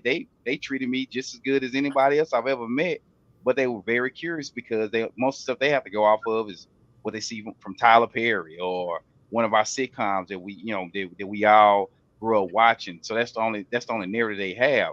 So to go Like into an boy and area, Terrance and Nene and all yeah, that. like you're Yeah. not in like this not East Texas where it's a good mixture. Like you stepped out in an area where they probably not used to dealing with a lot of black people, and they damn shame weren't mentally geared up to deal with a transgender. That's And why I said, look at the contracts. Fuck Coach, bullshit. Look at the contracts. Because I feel well, like I especially honestly, have a not a strong yeah. transgender Because on I top of feel that. like I'm just like this about it. It still go back to what I said. Look at your contracts. Because one, you already got 4 strikes against you. You get what I'm saying? 25. You already skin color of us. And then you go to this college, these little girls. Come on, fam. That was a domino effect already. You get what I'm saying? I mean, like I said, I feel like if you was happy to be there, then that's cool or whatever. But at the same time, I would have turned it down. Just saying. No, y'all ain't finna play me like that. And so then yeah. you went out there and The acted a fool. that person that was in the comments earlier who had made a comment about maybe Avery's buttons were pushed and y'all acted like that was the most outlandish thing ever. And so I have a question about that for all of you who feel like that was outlandish. Who you Yeah. want to hear from first? Yeah. So I haven't been like my whole life. I haven't been reserved. There was a time in my life I had, What? and I still now like my buttons are few now. I got about 2 or 3 buttons. I don't even What? let people know what they are because I don't want no one to push them and I have to go there. But back in the day, I had a lot of buttons and they could be pushed at any given moment. And I wasn't gonna stop and ask you, can I see your ID to see how old you were? If you were old enough to push those buttons back then we probably were gonna it was gonna turn physical. So I mean, in her So particular, baby, Time out. Ladies, take example from this. Never push a button of a man because you never know how it can go left. We don't play fair. They don't play equal. uh, Don't push a button of a man because you don't know if that man gonna haul back and hit back. Don't do that. and That's that man terrible. and that man don't know if you're gonna, what you're gonna do either. That man don't know if you're gonna go get your brothers or your uncle or your daddy or whatever. Like it could go wrong. It could go real bad. But I was just saying when that commenter made that particular comment, you guys act like she said something stupid, and that was really kind of that was a fair, a fair question, a fair position to have. Like, there could have been something. I don't know what was said to Avery or what was done or if Avery knew. Champ, come Misha, on, Misha, Misha, Champ. Misha, No, champ. no, honestly, As someone Damn. who's raising a daughter, I have to tell my daughter, look, don't go over there and mess with these people because you don't know what that person's capable of. I don't want to be put in a exactly. situation where I have to go over there and approach it a certain way. You As a seen what happened woman, to Red? You saw what happened to Red on Friday. well, okay, so let me, okay, because y'all are being very frosy right now. Y'all being very frosy. Damn. I Okay, I'm gonna say this. I sense a lot of fakeness because I don't believe that if someone approached Sam, David, Mitch, and James Rudd I'm not sure about you two. Well, I'm E for sure. I can say I You don't know, know. I'm But a hot head, Sam, period. You know. but Sam, Dapper Dave, and Mitch, if someone approached you back when you were 25 years old Oh yeah. in a way where you felt you were disrespected, what would you have done in that moment? And Oh, Hey, I I can remember answer for days. I can answer for everybody days on this on this. panel know what I would have done. I'm a man of peace. I'm a man Sam, of I would have had to hold up on Dave because they would have every, been it would have everybody been that know 1-1-3. everybody that knows Sam, I Now, am Sam, know that I would have just turned the other cheek. Sam, And you look like you I have never been a man of violence. I Sam. have never. It's Sunday, bro. yeah, you look like Sabbath was Eli. yesterday. I'm Sabbath gonna was just say yesterday. this So what There that you go, because mean? Sam. There you go, Sam. honestly, I mean, I grew up. You know, what I'm saying I'm still kind of young. I'm 28, but I still, I look at things from a different, picture and perspective. Now, I'm not finna just go off the hinge. Now, if you kick me in the back of the head, then you might got a problem. But You know what I'm saying? But I don't think Okay. I don't intervene into arguments like I used to back then, because like back then I was a hothead. Everybody on this panel just about know I used to be a hothead. But Okay. now I look at it from a different perspective, because now I'm like, okay, if I do this, then this is gonna happen. Now I'm gonna just chill, sit back, and just wait for everything to play out. Then when I come back down to where I need to be, then I'll be good. But back then, yeah, you would have got the hothead. If this was back then, I would have been. I would have said something. I mean, okay. This nigga, look, he finna lie. Wait a minute, Dample had, look. I'll put it like this: me and Dample had crossed paths once or twice, growing up, and he was actually around. He was present for an altercation that I got into, and just for insight, I let this particular situation go on for the entire night. We're trying to walk away, so it wasn't one of the deals before it got to where it got to, and hands did get laid. There was an opportunity for me to walk away. Well, there was a slap involved. I remember that very clearly. So in any case, before hands were laid, there were several opportunities where I tried to at least address the situation. And then, as far as for her, she could have easily stayed in her room. And if it was that bad, you need to, like I tell my kids all the time, my kids got the green light to smack the shit out of anybody. But there's procedures. If a student's messing with you, you let the teacher know. If students still come to you afterwards, and the teacher they just so happen not to be around, you have the green light to set fire to them, and your daddy will bring as much smoke as he need to for anybody behind it. But the fact that I'm not hearing from Miss Avery saying that she didn't get anyone else involved, like there were so many other ways you could have handled the situation. So regardless if you put your hands on them or not, it was a uncomfortable situation for a lot of other classmates or teammates, and she could have handled it a lot better. Period. Well, maybe she felt entitled. Because a lot of times it's entitlement with it as well. Well, she got all the title she needs now. So I mean, even then, you got to look at it like you still got to think about what your consequences is. I mean, I would have been looking at that before signing that contract.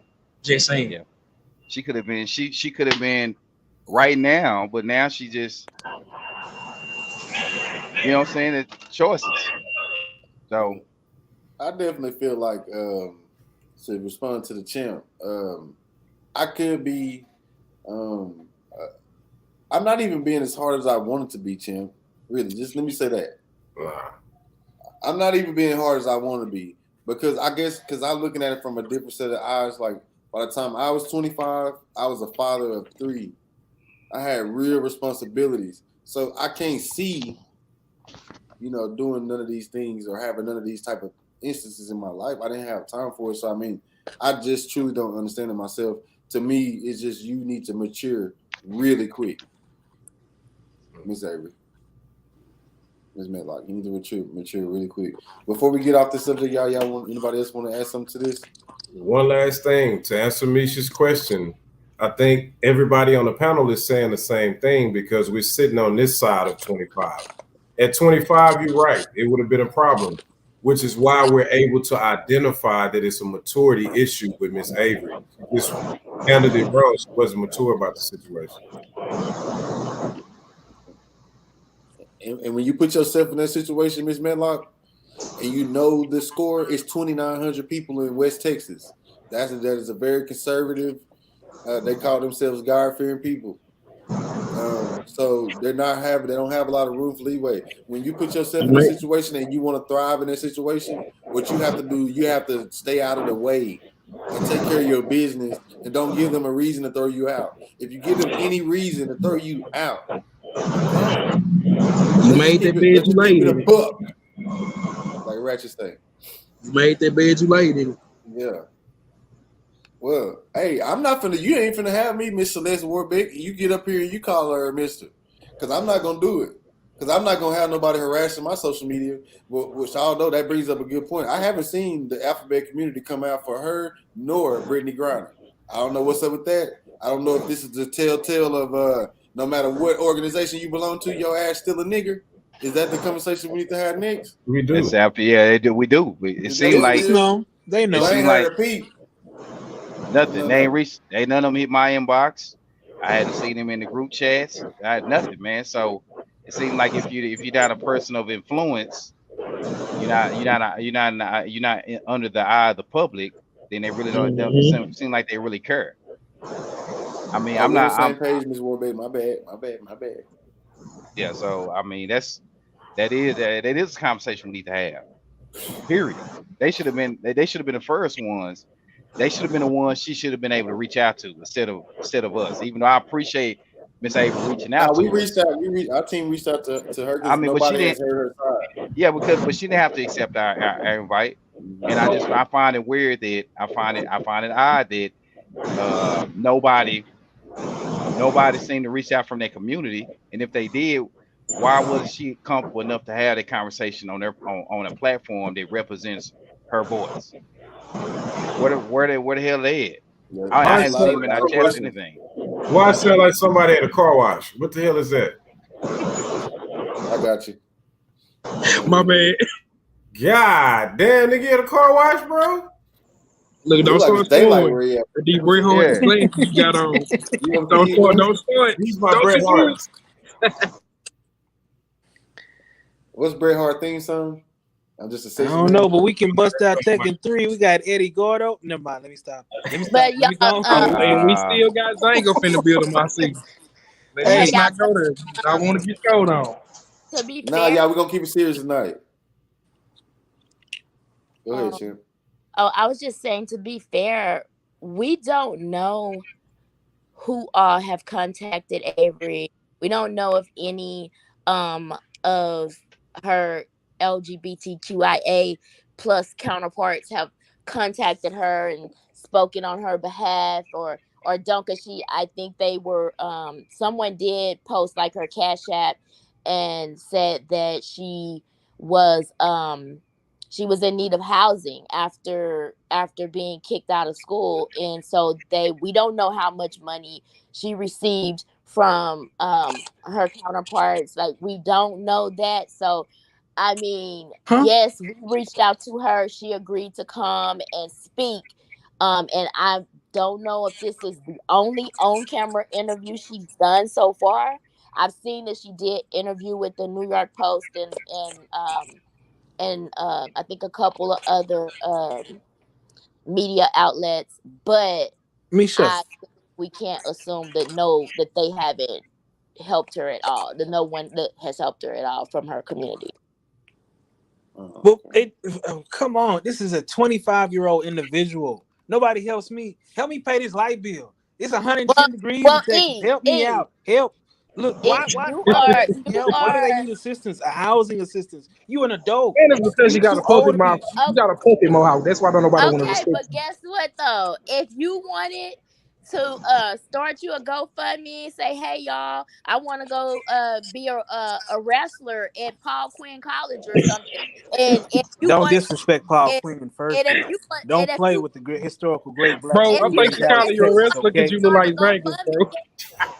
it's within your right to do that. You're in America. You can do No, that. but I'm just saying, for this you're 25. Whether if you're a man, pick up your balls, and if you're a woman, you know what? Pick up your ovaries, however it may go. But you have to be an adult at the end of the day. No one's here to coddle you. That's not how life works. Well, Man, maybe he's gonna use that money, to finish his transgender, to finish the process of becoming a woman. You know, who well, knows? my thing is, I was just speaking on the fact that I hadn't heard anything else. I know she spoke about people reaching out, but you hadn't heard anyone going to the fence outside of Publicly. yeah, publicly. I'm not Other than saying that. her friend calling. Yeah, her friend was the only person that's really gone to bat for it. And we've been following the story now for a few weeks now, and I have yet to see. I know she's done in the other interviews, but I've yet to hear anyone come out and give a press conference down there in that town where it happened. You know, Well, bring some public, put a face to the community. Well, So I think it speaks to what's going on here on this particular platform because when Mira reached out to her, Mira built a rapport with her. Mira made her feel comfortable to come to this platform and to speak, to come on camera and to speak. She let her know that if she came to this platform, she would be respected, and we would not allow her to be disregarded in any type of way. And so I think, a round of applause go out to Mira because she really did her best to secure that interview. Most definitely, and it is not our intention, Ms. Medlock, to disrespect you. We just hope that you'll take what is our opinion and better yourself and make things easier moving forward for you. Like you know your situation. You got 2 strikes against you already. Your skin is your sin starting out. So let's move better. Let's be more focused. Let's get our goals accomplished. Shine. Do your thing. Ain't nobody trying to stop you. But the behavior that we saw right here is not going to be accepted because one thing is going to happen. It's going to hurt the progress of the rest of your community that and of us trying to accept it. Because when my daughter comes up, she's gonna be 17 next year. In that same, I don't want to be in that situation, because that's gonna hurt my progress of accepting the new culture that we live in today. So like, just do us a favor and just pick it up and welcome to adulthood. It's And fun, but y'all, it we have sucks. to say allegedly when it comes to the whole choking of a 17-year-old I don't girl. believe that happened because I believe she was in jail. It's allegedly. I haven't seen anything. We weren't able to secure a police report, so it's kind of the girl and her dad, what they've put out and what the people who believe and support them say, and then it's what Avery is saying. The actual video that Avery gave, it did kind of look like it started in the middle of something. So I don't know what happened before the clip that she provided. But I don't think it was a choking of a 17-year-old by a 25-year-old with testosterone. I do not believe that occurred because there would be no way we would be sitting here having this conversation. We would probably be having a RIP Avery conversation. Most definitely in that time. Yeah. Right. Yeah. I would. Next topic. Ms. Warbeck said, "I'm sorry, but the interview is very biased in favor of Medlock." Come on up, Ms. Warbeck. And we already said it. Hey, look, Speak we gotta now, build our forever hold name your platform. peace, Ms. Come Warbeck. on now. Can we please share the link? interview? I'm gonna share the link one more time. I done shared it a few times, but I'll do it again. We always welcome a voice. I'm just curious, what people really expect us to scare off our first year's interview? That's what they expect. I know that we have the other artists. Mira said, "Thanks, girl." Yeah, that's neither here or there in regards to trying to scare people off. You're welcome, girl. We want to keep it. We just want to keep it fair, right? And everyone's entitled to their opinion. Me myself, I welcome all. Whether it's good or bad, it's subjective. It's subjective. What I consider good, Dave may consider bad. So I welcome all. I welcome all opinions. Point blank. Period. I appreciate Miss Avery giving us the opportunity to hear her voice and understand that it boils down to choices. And when you make a choice, there are only 2 things that come behind each choice you make: something good, something bad. Period. And you made a decision. You made a choice to put yourself in a situation that requires you to make even more critical choices. And unfortunately, you made one bad decision. It kind of pretty much had a domino effect. And that's why we're having this conversation, point blank, period. If she was conducting herself, let's say she never got into it, we would have never known of who Miss Avery Medlock was. If she was conducting herself, let's say with the pimp and her feminine energy, embracing it, since you identify, then we would have never even had this conversation, but she didn't. So now we have to have this conversation, and to be honest, everything happens for a reason. It's probably, and this is this is something we probably need to talk about. Not Right. probably, And it's something we need to talk about. and one thing I can promise you, Miss Medlock, is if anybody that know me know if I attempt to correct you, I really want to see you shine. Right. If I don't say shit, I don't give care a about damn. you. I don't give a damn. So we must have the ability to be corrected. All of us, nobody is above reproach. It's our third show for you, Miss Allery. Yeah, so we hope that everybody involved in this situation, can heal and move forward, including the 17-year-old who I feel like has no fault. Let me just keep that clear.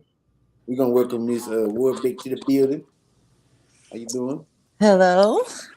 How are we doing, ma'am? I'm great. How are you guys? Doing pretty good. Another blessed day. Okay. Well, I was saying like that interview, it felt like watching that. I don't know if all three of them knew each other previously, but it just felt like I was watching like a friend tell their side of the story to some friends, and it just seemed like, and I noticed this a lot with like these trans-identified males, how everything they do is just the greatest thing ever. Like they can do no wrong, and the people around them encourage them and coddle them, and like no matter what it is, and no matter what delusions they tell themselves or tell other people, there's nobody ever there to check it. And so I was just watching everything like, are they being serious right now? Like, it was just I felt like I was watching the whole exercise of him just like. Can I ask you a question? Uh-huh.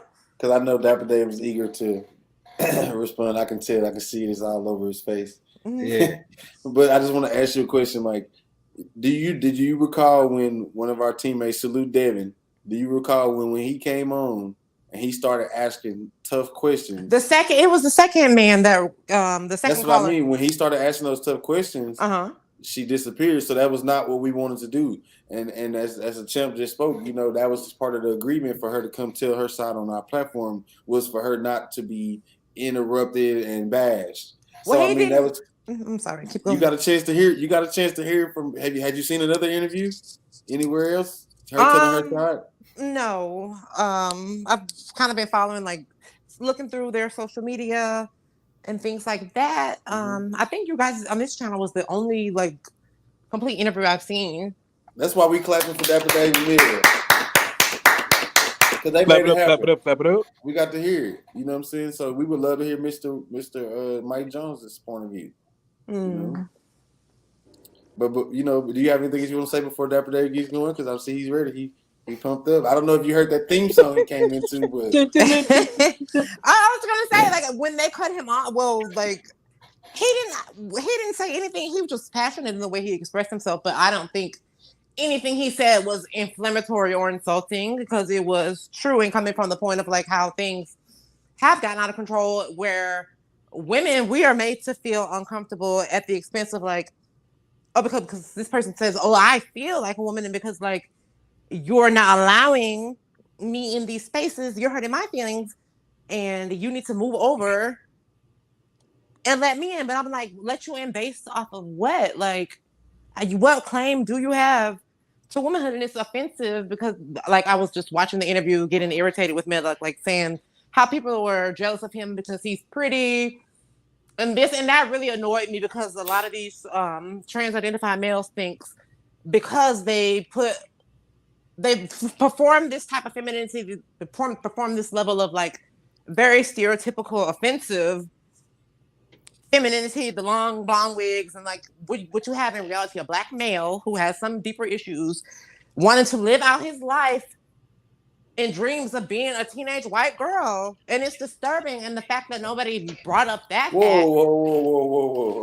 Hold on now. You just reminded me of something, Ms. Warbeck. Are you saying that what are you saying? You feel like he wants to be a teenage white girl? She wants to be a teenage white girl. I'm sorry. Yeah, because why are you 25, 30 years old? I was cheering. It just reminded me of like, okay, the movie, I don't know if anyone's seen Bring It On or whatever. It's just like, you have this effeminate black male who wants to live out his dream of being a cheerleader. Like, it was just, the whole thing is insane to me. It is like, and that's what I have to say on it. We gather what you're saying, but we definitely appreciate you for giving your input. Go ahead, E. All right. No, it's just like what you had said to correlate with Devin is when we start, everybody can press, but if you do that, we would lose the ability to have the conversation. We lose the content. And I understand that. But I also think like that's why it's gotten like this, because why things have gotten so out of control, because no one is saying we've become to a place where we're like walk on eggshells because we are afraid now of what legal I'm not when it comes to my baby. I'm ready to go to war with anybody. Right. And if you put me in the corner, I'm coming out swinging. I don't give a damn who you are. Let me put that shit out there too. And I'm speaking for myself and only myself. Let me just put that out there. I ain't scared of no damn body. All right, Dapper Dave, you look like you loaded up. Look like the guns are ready. Let's get it going. Yeah. Do you want the screen? Yeah, hotbox me, please. Ooh, okay. In the mood. Oh, I want to be hotboxed with the beautiful lady. Oh, okay. Well, shit. Goddamn me. Hold on 1 second, y'all.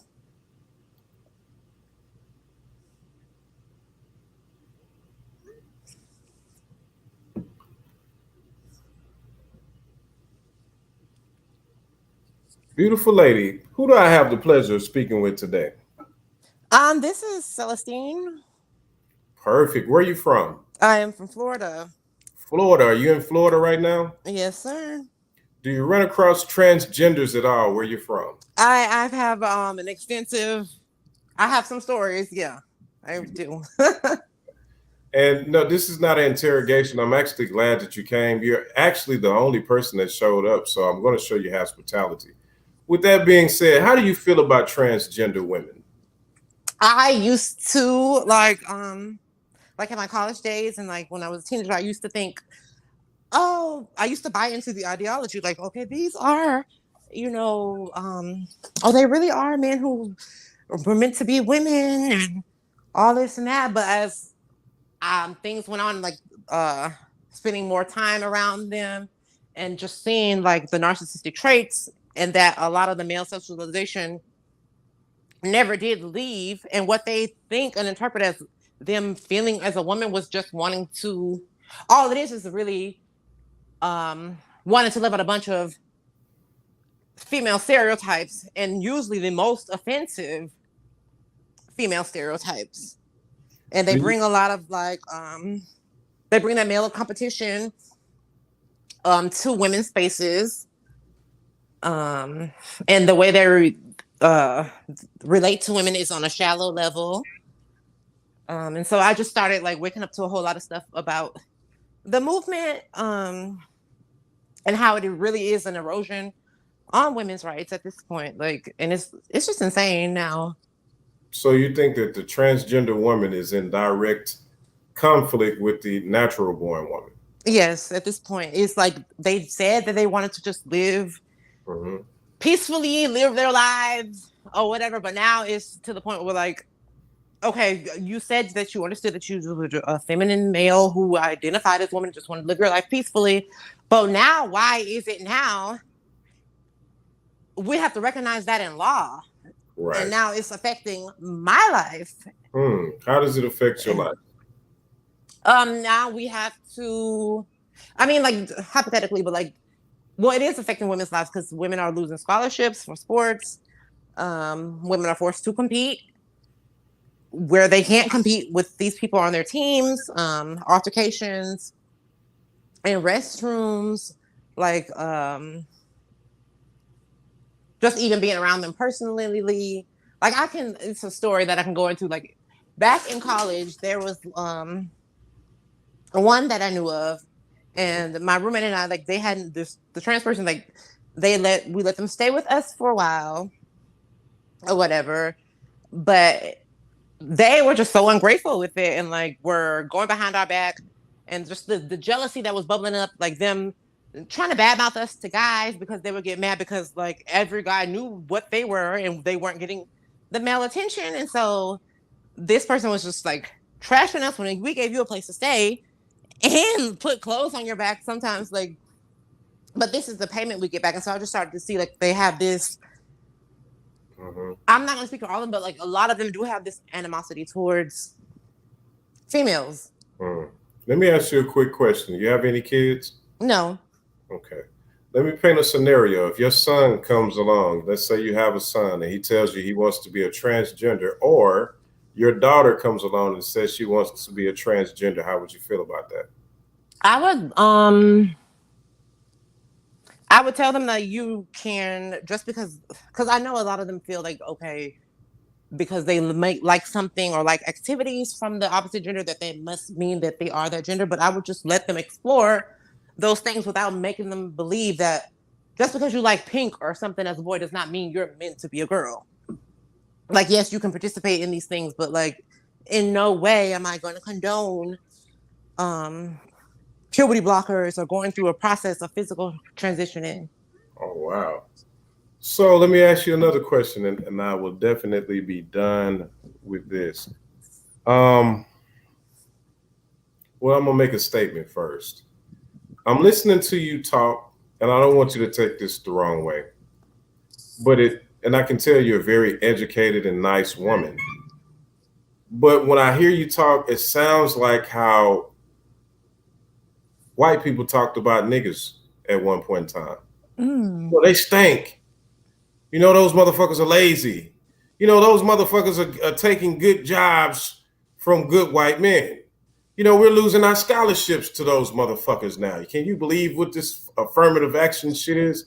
And it kind of sounds like that. You think so? Why is that? Well, I'm listening to you talking. Everything that you're running off kind of sounds in that same exact way. But I made the statement on the show when we were doing the interview that for the transgender or the LGBTQ, whatever the alphabets are, for them, for a female who is identifying as a male or a male who's identifying as a female, if you call them the opposite of what they don't identify with any longer, it would be equivalent to somebody calling me a nigger. What? They told me up in their comments. I'm saying in that realm. The same way that I'm saying in this realm, if you were to take out gay or transgender and just put the word black there, you'd sound nigger there.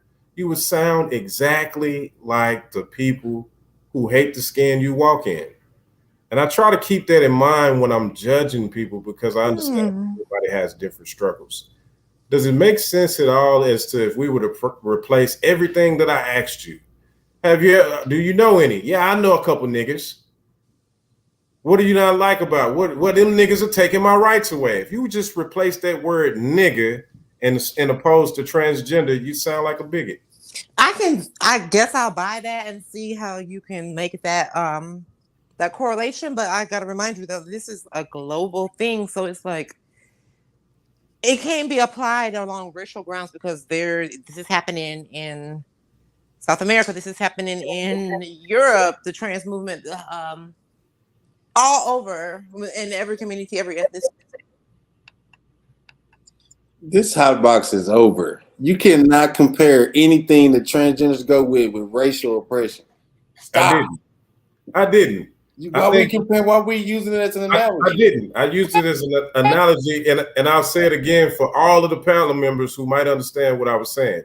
If you take the word transgender out of her conversation and replace that word with nigga, she would sound like a bigot. But we don't have a word for what she sounds like right now. Those niggas are taking away our scholarships. Those niggas are changing the laws. Those niggas are taking away jobs. Those niggas. I don't hear that. Transgender with nigga. I don't hear that. Dapper Dave, to pivot, and this is just in any scenario, because at the end of the day, whether you black, white, he or they, male or female, you have to keep it moving. You have to keep it pushing, because nobody owes you anything. What's the solution? You can cry out for help, or you can, once again, whether you're a male or female, he or they, pick up your ovaries, pick up your balls, and you can move it. Get it moving. Okay, you said that already, E. Where's the guest at? What happened to the guest? She's not there anymore. Oh, she fell out. Oh, no, I'm sorry. Welcome back. I'm so sorry. I think that in the conversation that we were having in context, she understood the correlation. Yeah, but I mean, I understand it, but I know what they're trying to get with that, but it don't hit quite like. Not to me, not like we can't. I mean, I know you're not Everybody has a comparing. struggle. Why is this person's struggle more unique than the other one? Yeah, we're not talking about an individual struggle. We're talking about a struggle of a whole entire community. Okay, versus a whole color. I'm You're trying to right. answer your That question. outweighs that. I'm trying to answer your question. struggle You're of a whole talking entire about a community. whole community that has this same struggle by dealing with people who talk like that. Life has struggles. Nobody is in life without struggles, Dapper Dave. Ain't nobody Okay, so special. hold on. Hi everyone. I just Hey, want Liz. to I want to just come in from what the lady was saying.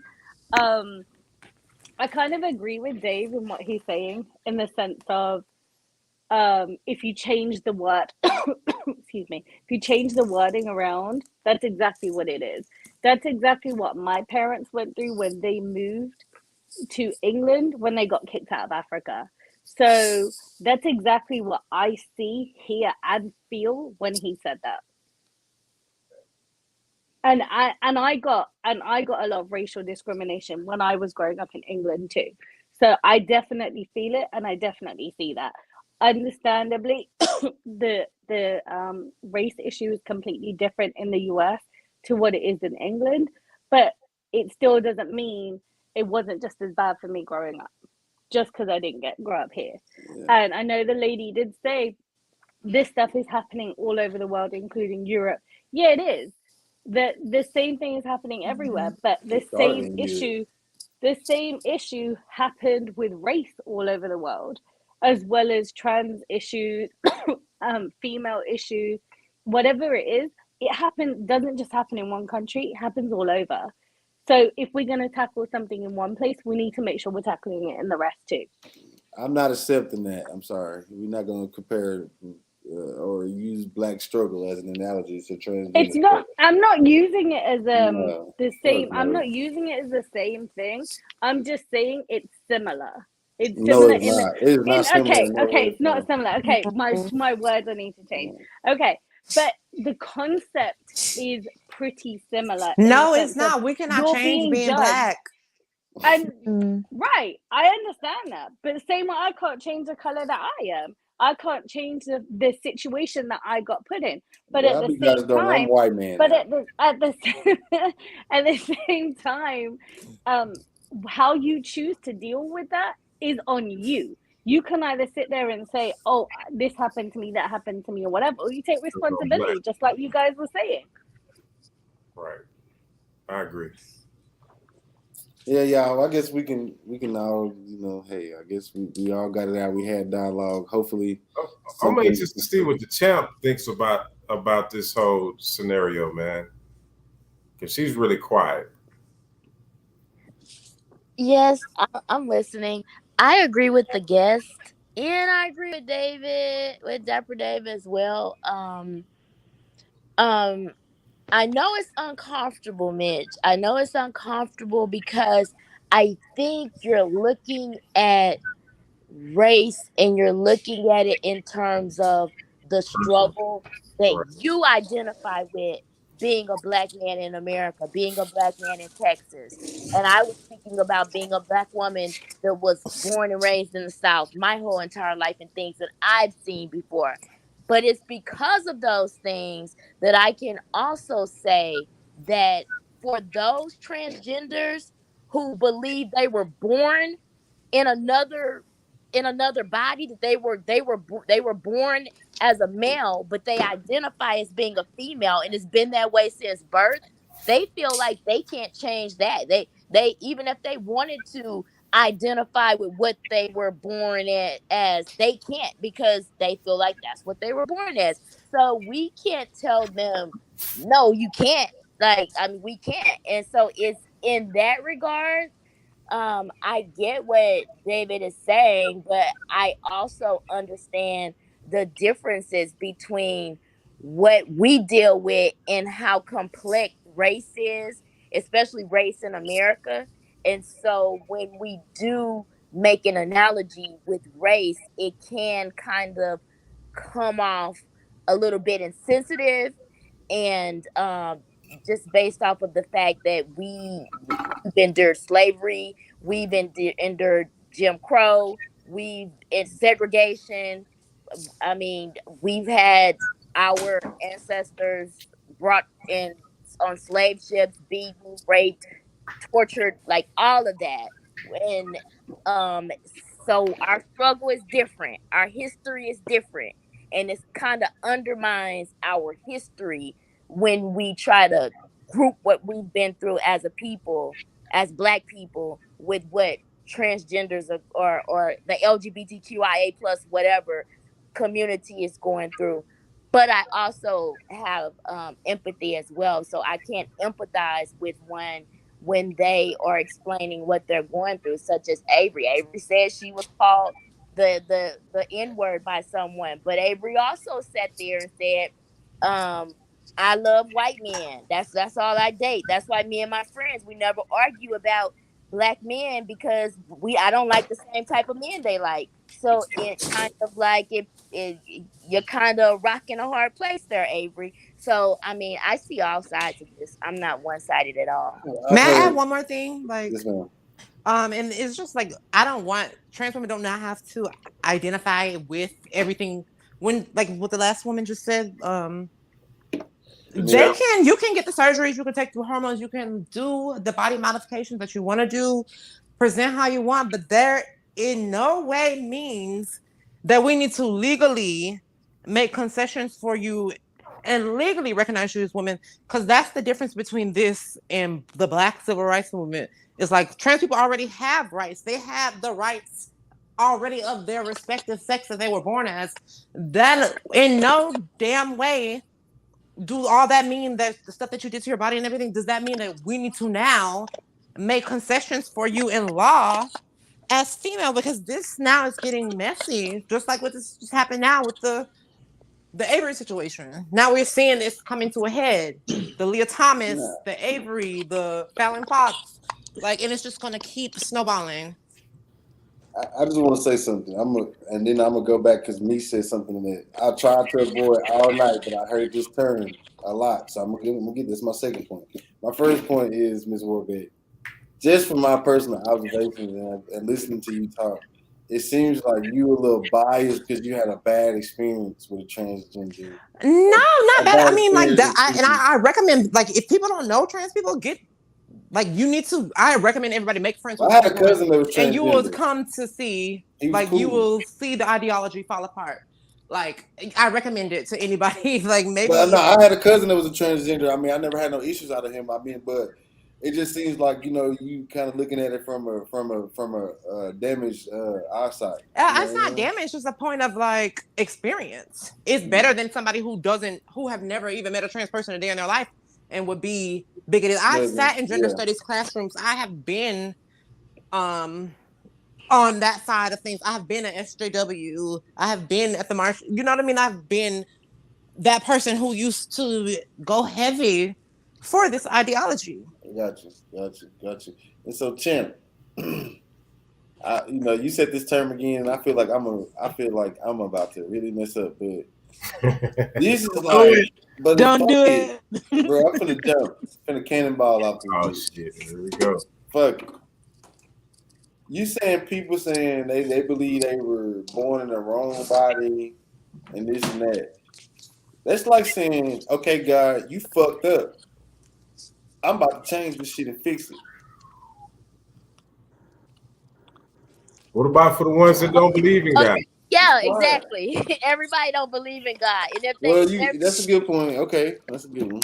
But yeah, you're right. That goes back to the preacher telling them to get out and all that, But I don't know. I guess because I'm a God-fearing man, I believe that if you look at yourself and say, God, you made that, and you're a God-fearing person, you be telling God, hey, you made a mistake. I'm gonna fix this. Yeah, but Mitch, the same time is someone who gets plastic surgery doing the same thing.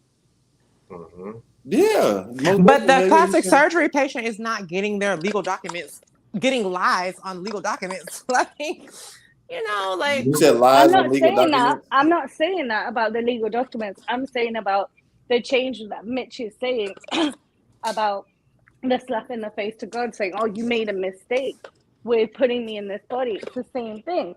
Did you make a mistake not giving me breast? Did you make a mistake not giving me a big penis? Like those are the same questions. I'm rocking with what he gave me. I'm good. I ain't got no complaints on Yeah, nothing. but it's a lot of people that don't, and we don't. I'm 5'10". I would love to be 6'6", 6'7", 6'9", but I'm not. There's a lot of people who, to elaborate on Mira's point, if we're going to use the God didn't make me right, it's a lot of people who get plastic surgery saying, hey, look, God, you made my nose too big. And we don't have an uproar or conversation about it. We just accept it for what it is. And we have to do the same thing in the case of transgenders. This kind of is what it is. That's not the same, dude. No, it's not. You get your nose done. It's not the same. In the context of bringing God into the play. Okay. And God didn't make me. Okay. It's the exact same. Okay, I got you me on that. Okay. Yeah, once again, that's what agree. brings me back to what I said earlier. Is you got the opinion of the people, and you got the opinion of the religious. So it's yeah, that's true. And that's why it was I couldn't answer earlier, but dude, to say this a nose job in the eyes of the people, hell no, it's not a damn nose job. It is something totally damn different. You go on that day, let's say you got your nose done. It's been a few years since I've seen you, bro. Like you could walk by, or let's say I probably walk by like seven, 8 other people that have nose jobs, and I could never tell. But you saying you identify as a young lady and you go into the bathroom with my daughter and something bad happens, that's a different ball. Yeah, bro. I definitely agree with you there, Mitch, with the whole thing of going to the bathroom with Can we change subject, y'all, please? Let me save face, y'all, please. Y'all love me. Well, listen, like I said, I just think it ought to be. I just feel like I just really feel like it ought to be accommodations. Not to say they can't live their lifestyle. I'm not saying it. I'm all for it. I'm pro life. But dude, like it's gotta be some accommodations. Sam, they've been saying that they're gonna make these accommodations for them for how many years? I know this has been going on for about 10 years. Until they do it, I'm gonna tell you like this: I'm not gonna trip. I just be honest. I'm not gonna feel any type of way if I walked in the bathroom and it was a dude with a skirt on standing at the urinal. I'm not gonna. And exactly, and that's why it's not gonna make me move no different. Like for real, I'm not gonna be like this walking by and like. No, I'm not doing that. I'm not doing that. And that's a good point. You bring a lot of them bring up the point like, they wouldn't feel safe in the men's bathroom, but it's like if they really talk to men, there were no men are not checking for them in there. They're not gonna care. Yeah, like I'm not walking up like I'm not. Cause I don't even like folks talking to me in the bathroom, which is some. Weird. I think we always it's weird first and foremost. But like I'm gonna be 1,000 with you. If I'm at the stove and I gotta use the bathroom, and it's Avery walks out or walks in behind me, I'm not asking no damn questions. I don't care. It's not and I don't see a lot of men saying, "Oh, bro, like you got a dress on, you can't be coming in this bathroom." Bro, I'm not even caring. Like, let me go to the gas station. Just keep it a buck. If I go to the gas station and the men's bathroom is locked, I'm probably gonna hit that woman bathroom anyway. So it is what it is. Ain't nobody tripping like that, man. So. But the fact that you pushing that agenda and everyone else has to be cool about it, I like since I identify as a woman, you ought to let me take a shower with you. No, that's not cool. Hey, can we change the subject? No, Mitch. I want to see you go out. Fuck that. Take the gloves off. Dapper, what's wrong with him? Gonna be uncomfortable if I don't know, man. Everybody got to struggle, man. No, move. Bro, next. I'm gonna be very fucking uncomfortable, bro. Me personally, Terrance Gangsta Williams. Let me tell y'all who Terrance Gangsta Williams is. If you don't know, this is the half brother of Baby and Slim from Cash Money Records. So salute, Miss Celestine for pulling up.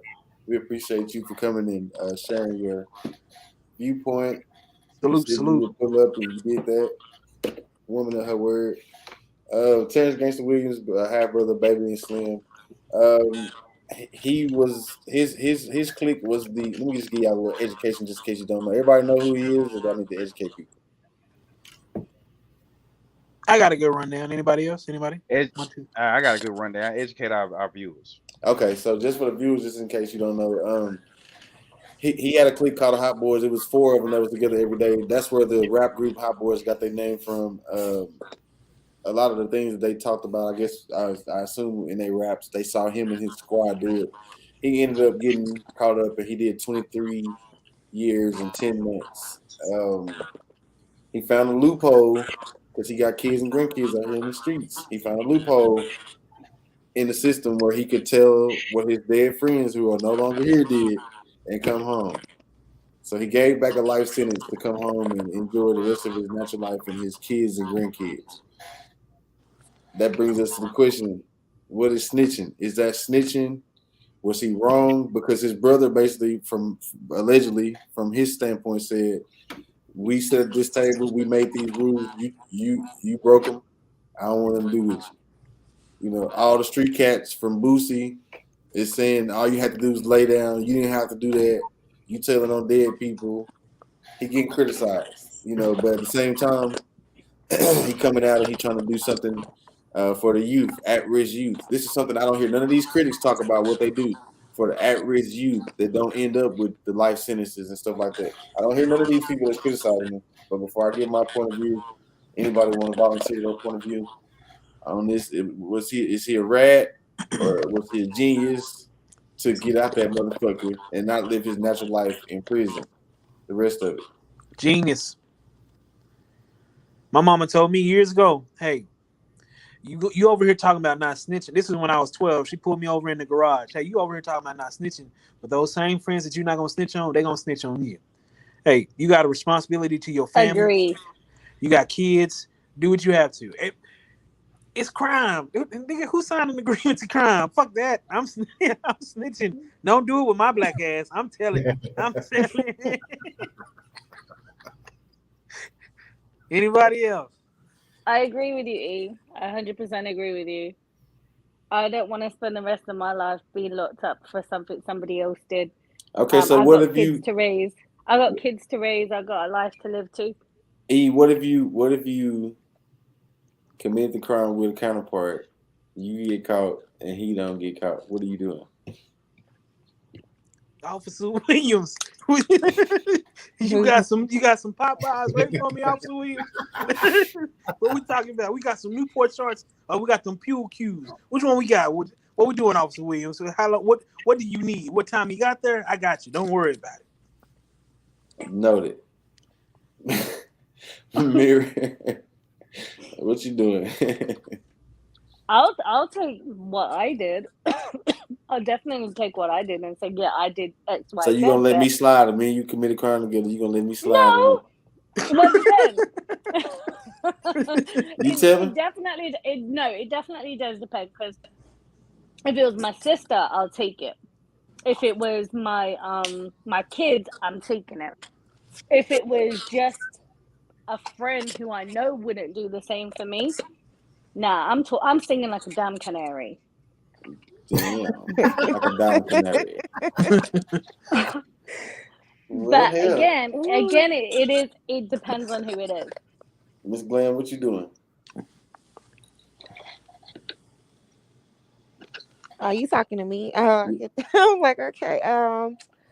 It depends. Like I said, I agree with Mary. Like, if this is for like my closest circle, my family and friends, yeah, I'm gonna take it. But if it's like we were just associates, I don't know you. I don't know. I mean, I'm not gonna. You don't want to spend your whole I entire mean, life. your associate is scot free. You got caught because you made a mistake. I mean, if I made the mistake, I'm taking my time. That's what I'm talking about.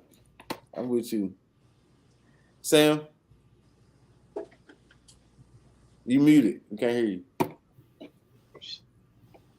Man, I'm a real one, bro. Like if I'm doing the dirt, that's why I move by myself. But if let's say for the rare case I'm with one of the big homies or one of the little homies, man, I'm just gonna have to. I'm taking my charge, man. But by no means as far as let's talk about young gangster right here. Little homie, R.I.P. You know, just passed away, whatever. Man, say, look, he ain't here. I'm not jeopardizing this man's freedom. I done did my bid. I done missed out on a whole lot. I'm snitching. I'm talking at that point. I mean, I just said what it is, bro. I don't care what you got to say. I don't even care what the hood got to say, because you know what? I ain't got to move back to the hood. Man, he know he not gonna never live lavish like his brothers. He not gonna never ride the Bentley and nothing. He don't give a damn. He like, man, I'm free. I can go eat anything I want to eat when I leave this motherfucker. Y'all telling me what? I'm behind bars right now. And Boosie said, all you had to do was lay down, bitch. You was good. What? Yeah, bro, come on, partner. You got your ass all on Instagram living your best life. Yeah, your best life. Business, private jets, everything. Yeah, you telling this man to do that. You don't I think I know, but I just want for the public. What you doing, Dapper Dave? If me and you together, Dapper Dave, we hit a lick. Yeah, damn. You make a bad move. You flashing your money online. Yeah, you get jammed. Let me and hear I'm free. I'm low key doing my thing. I'm just chilling. I'm trying to feed my family. I'm doing all this. What you doing, Dapper Dave? Yeah, Dave. No pressure. If it's me and you and me. That's it. Because it's gonna be somebody you care about if you doing crime with them. Hopefully. You know, somebody you trust and care about. Well, let me be very clear to all you listeners at home.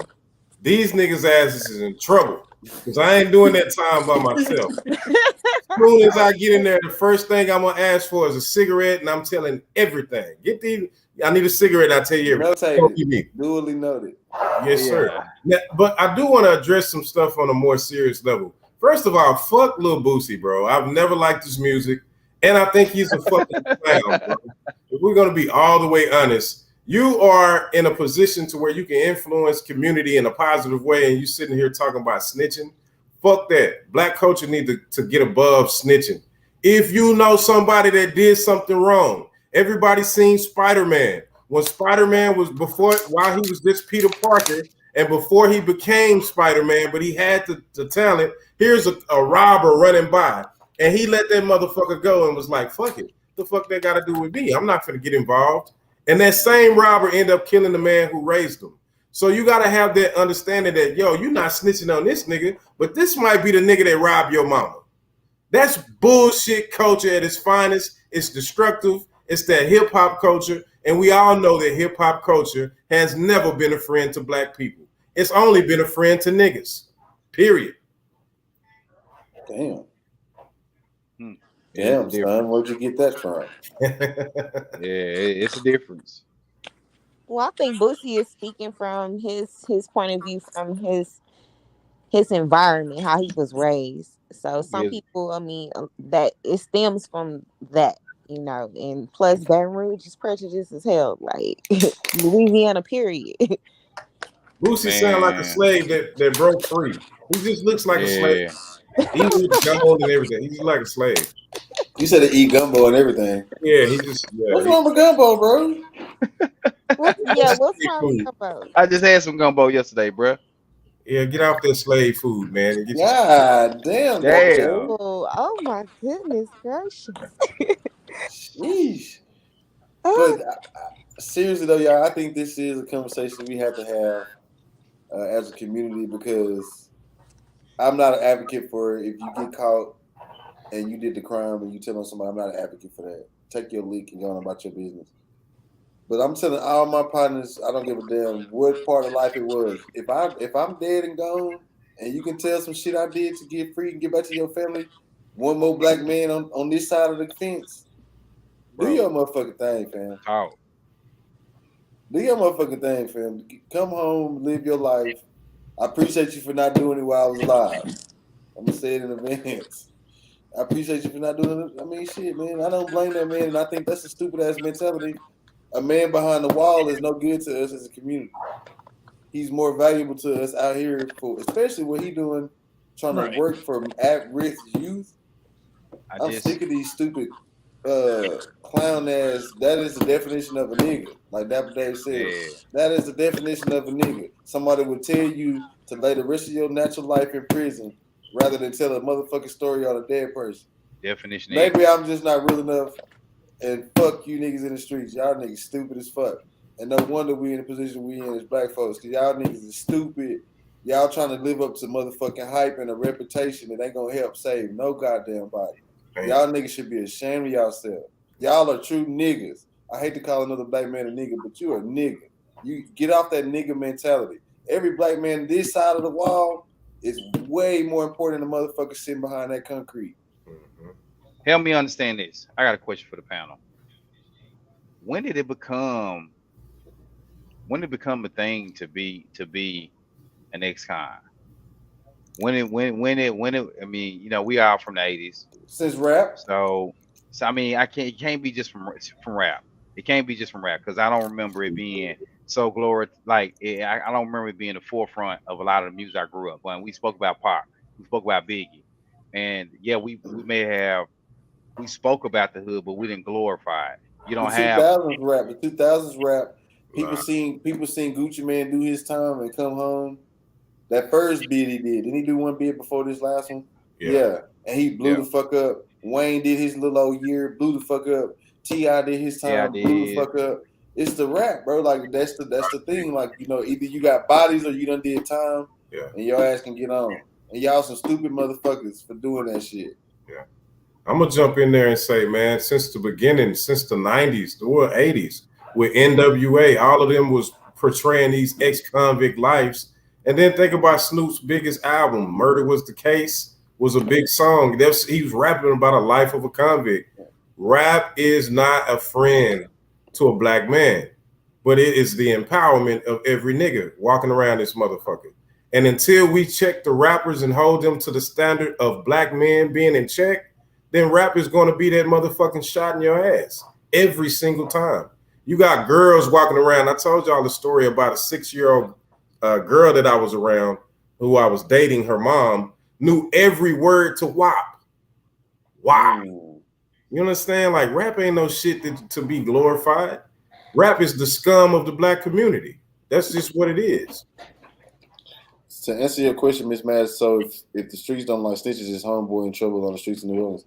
Far as I know, Miss Madds, he at home, and like I just said, the rap group Hot Boy was named after his real life squad. There was no joke. So I don't think nobody is he telling people, please, I don't want to go back to prison. They know. I don't think nobody gonna play with him. You know what I'm saying? I don't see that happening. You know, if we, I ain't gonna say that. I'll keep that to myself. The floor is open, y'all. I think that's stupid. I want to say though, from a different perspective, you guys just asked the question of when did prison become so glorified? I'm going to speak on this as a British person. In England, it always has been. Majority of the time, if you've done time, you look like a hard knock, I guess you can call it. You look real tough. You look like a bad man. That's basically how you're portrayed if you go to prison. Over there, it's completely different. We have a prison reform program, and we have education that they get, masters, bachelor's degrees, all of that for free when they're locked up. So when they come out, it's basically they've gone in there to get fit, get free education, and then they're coming out living life. So for England, prison is nothing. I don't know, man. To say to that, just like I feel like prison became more glorified when they started basically putting more drugs in the black communities. So once that happened, a lot of black men were going to jail, and this was starting like from the 70s and the 80s and continued on the 90s. Now we're in the 2000s, you know. So it's like it's been glorified throughout the years. It's just I don't know why the rappers glorify it so much because it's definitely depreciating our community. So I don't understand why they want to glorify it. Going to prison is the worst thing ever for anyone, any human life. Just to be. Y'all see Young Thug and them in there crying like babies and making speeches and shit. I know it's always get out that boy. I guess listen, I know it's always had an influence. I just don't understand. I just don't understand when it became law in the hood. Like a lot of prison laws became laws in the hood. So I understand we speak about it but it's just crazy when you look at hip hop right now or rap right now. You got a lot of killers that are becoming that are going viral on the fact that they've taken somebody's life versus just being viral for being talented and actually being talented. Right. So it's just that's my whole thing is when did it become law to have when did penitentiary rules and lifestyle become law in the hood? Sam, he made me think about. I hate old no draw domino playing ass motherfucker. I be asking, what yard you come off of, motherfucker? Goddamn, go back. You in the free world, hoe ass nigga. I don't know what that no draw ass bullshit. I hate that shit. Sound like my Styles damn shooter uncle. ass nigga. Yeah.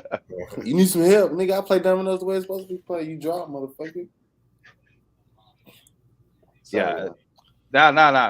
You facts though, man. That's just my whole thing. Like when I see situations like this, when I watch some, when I watch other platforms, 1090J, like I follow the guy a lot, and he sheds a lot of light on the hip hop communities. You'd be surprised how many young artists that we never even get a chance to even really hear their music, let alone their name, and they're already gunned down.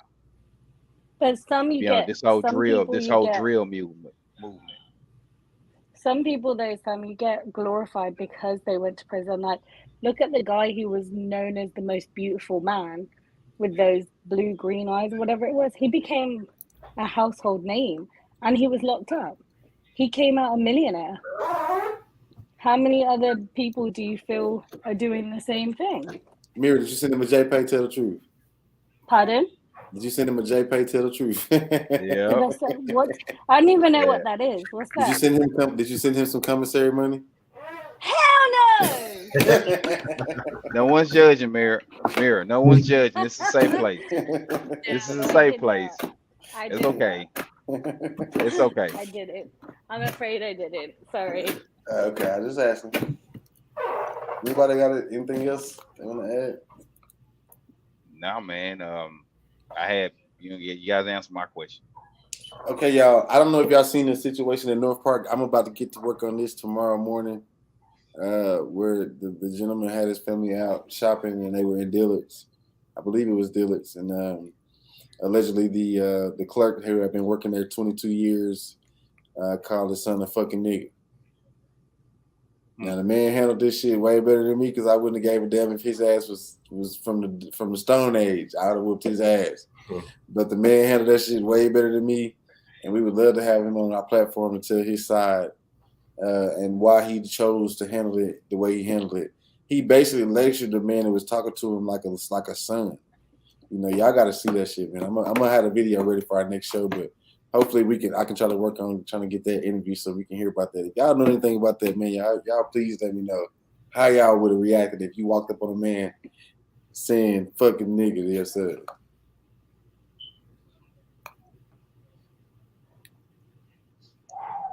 Crickets? I would have cussed someone out and somebody would have got a fucking ass whooping. That's what the fuck would happen. I'm with you, Mira. Nah, I'm hitting your pockets. I'm hitting your pockets. You gonna think that fast to say like I'm gonna hit their pockets? Yep. The only reason, man, y'all know, man, look, y'all know I went to jail behind letting somebody call me out my name, call me boy. But call me boy. Like when I was working at this, I got called a boy twice. And I reacted and spent some time in jail behind it. Dude lost a great opportunity, everything. So now I'm gonna hit their pockets. I'm in your pockets now, bro. Then that's only because I learned the hard way. Mm-hmm. I was in that position where I reacted. So I'm not gonna lie and say that. And to this day, regardless of how big of an L I took, I still believe. I still can't see me handling no other way. Because I think he earned the ass whooping, but in the long run, nah, I'm hitting your pocket. Where your manager at? That's wise. That's a wise man speaking right there. I gotta give you that, Sam.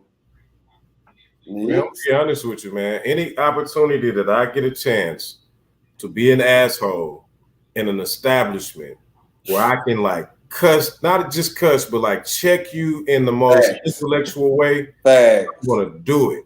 And don't let you be a white man too, because I definitely will check you for my ancestors in a way that they couldn't read the books and understand the words that I do. And I know you don't understand the words that I'm using.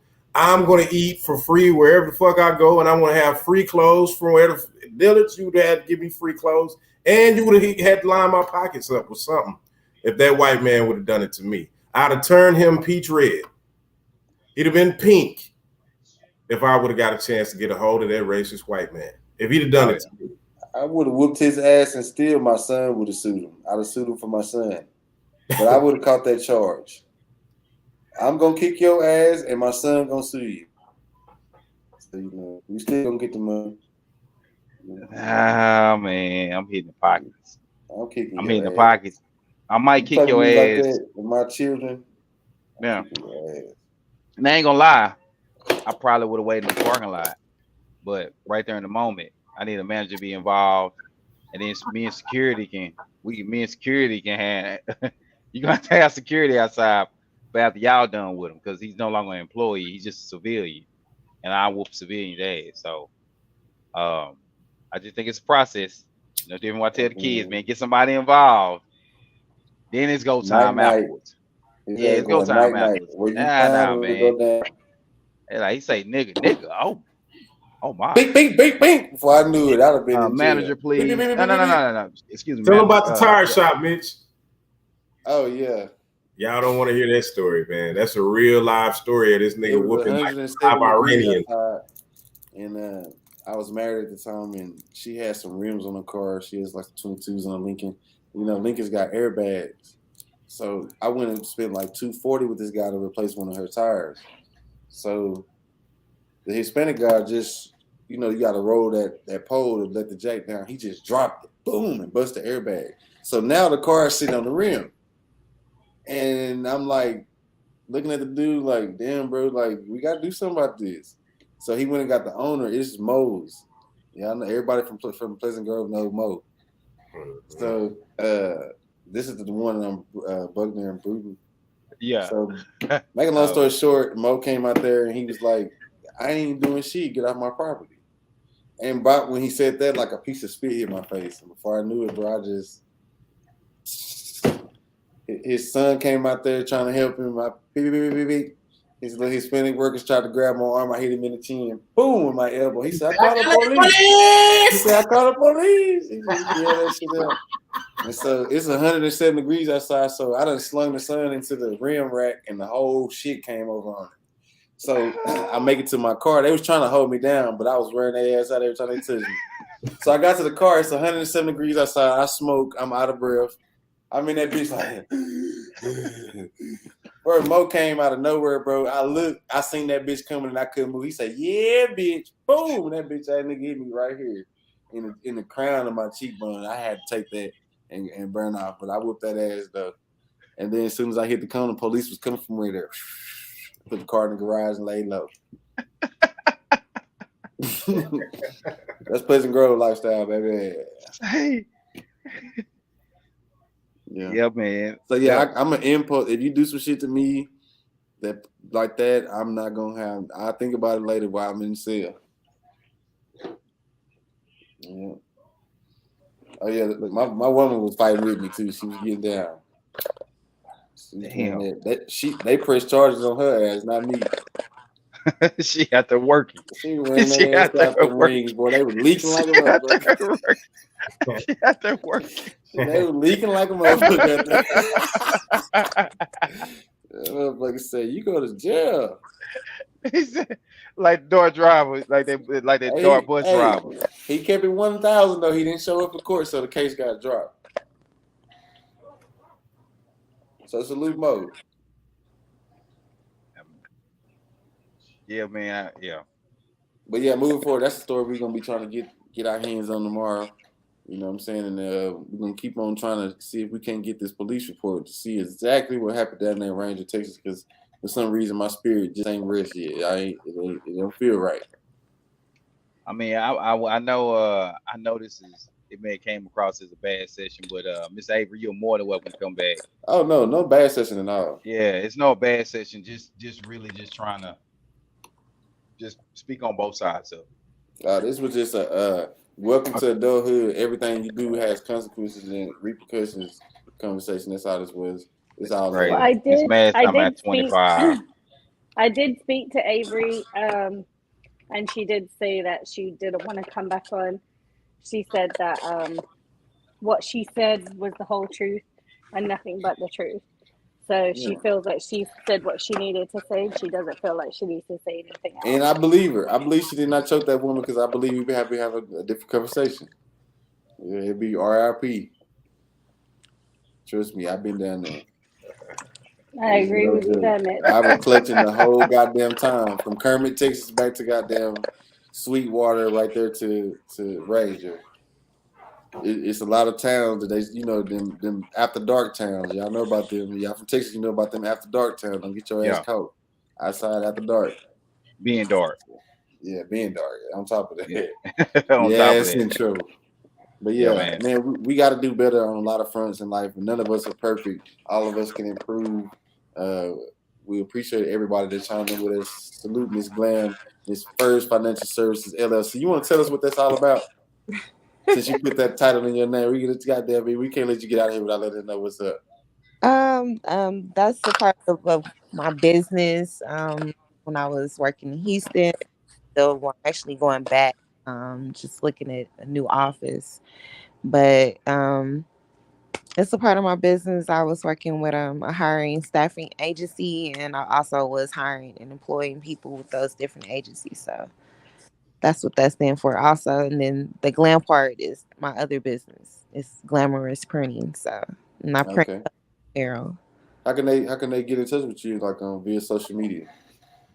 My social media is you can get in touch with me on Instagram, but that's Miss Chanel Chanel Maya B. What's your name for you?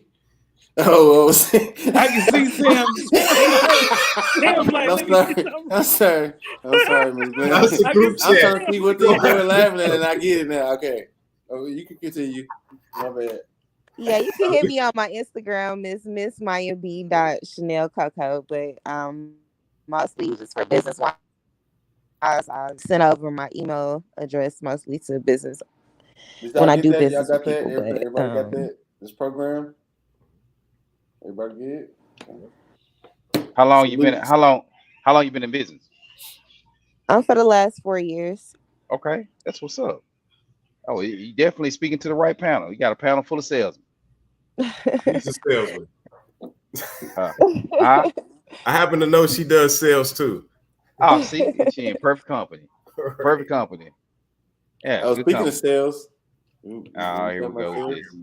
Sales? Are we talking about sales? Practice. What's different? Salute to all the panel guests. Salute to everybody that chimed in. Salute to Chance Gephardt, my nephew. Salute Miss LaShawn. Once again, Natasha.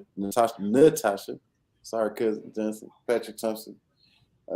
Salute you again, Miss Glam, for popping up. Salute to our beautiful, beautiful, beautiful, most gracious and informative moderators, Miss Mask and Miss Mitchell. We appreciate y'all, man. Y'all been having this thing jumping. I thought it was gonna be some smoke. I thought me and Dapper Dave were gonna have to stand back to back and just, and get Sam and E to come through and blindside y'all, but y'all didn't show up. So I ain't worried about y'all no more. Don't come in the comments in the morning talking shit, because I'm just gonna ignore you. I'm just gonna like it. Miss Mask is talking about her earlier comment, being like, Mitch, Sam, and Damper at 25. And you know what? I was 25 when last time I went to jail. Okay, so I stand correct. I'm still me. I'm still the same guy I was when I was 14, as far as temperament. I just know now to keep myself out of the situation. I know people that trigger me, and I get away from those people if I can. So yeah, I'm still the same lunatic if it pushes to that point. I was 36 I was 36 the last time I had a fight at work and went to jail. And I had to call Mitch and Mish to figure something out. But I That ain't is run impressive. up on me with that bullshit, and we're gonna find out who's who. That is impressive. Yeah. Fortunately, that was my last fight. In 2012. In 2012? It's been a while. It's been 10 years.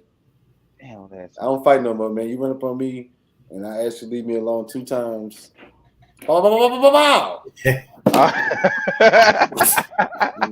fought too much. I'm like, oh, girl, I don't fought all my life. I'm not fighting no goddamn. Stay the fuck away from me. Yeah. Anybody got anything they want to get off, man? Or this bring us to the conclusion of the show, which is. Hey, we had some other topics. I wanted to see the one where the woman threw the man out of her house. Then there was a topic where the woman gave she was upset that her husband gave her a small engagement. I was gonna do those tomorrow. Oh, my bad. Yeah. Hey, tune in tomorrow. Yeah, we're gonna do those tomorrow. Hey, for those who got smoked, look here, MC Hammer and what's that cousin Skeeter? Look, y'all don't want these problems. I promise I will roast for 2 hours straight just to keep on going. David is the type of person who has an emergency. Never mind. I'm gonna leave Mr. E&J alone. I'm gonna let you make it, Ed Hardy. Go on ahead. Yeah, thank you, E. But yeah, y'all be on the lookout tomorrow, man. We got a slew of topics. E, the content creator, the content king, Toxic the Dunn, has been at work. We got a variety of topics. We had to close this one out, and I wanted to get this one to just time because I feel like we can help, start this conversation. Damn. Dapper Dave said every Lulu and all the surrounding areas. Yeah. Everywhere. I've only been to Lulu and Box Springs. That's why I hate Box Springs. I was hoping the jail would burn down. Don't go to Arlington. That's the worst jail in the I'm not going to nobody's jail. Hell no. Mesquite I'm kamikaze. You ain't taking me you ain't putting no handcuffs on me. Mesquite or probably Tri-City, man. Bro, that shit terrible. Tri-City was the worst one I've been to. This brings you to things you should not sleep on. Ladies, is there anything that y'all know about that y'all think y'all can share with somebody you think they shouldn't sleep on?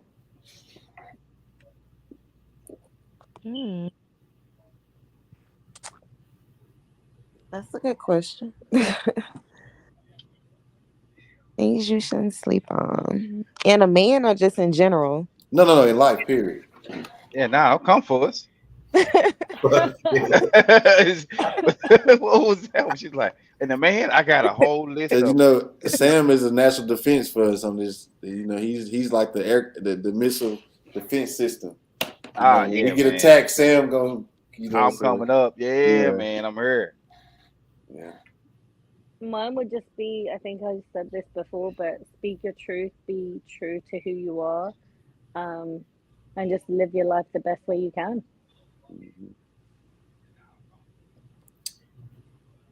You look eager. Yeah, purple, pink, Tommy Hilfiger and all. Nobody owe you shit in life. No, I take that back. Your mommy and daddy, and unless a situation happened, nobody else owe you shit in life. Quit trying to get these damn handouts. Get your ass up and fucking work. You can make $1 million. $287,000 a day will get you $100,000 in a year. Calculate it. $287 a day will get you $100,000 in a year. If you think I'm lying, calculate it. Quit being lazy. Get up and work. Damn it. Appreciate the Toxic, Dapper. Going counterclockwise. Okay. I'm just going to say, in regards to today, do not sleep on a progressive mind state and education.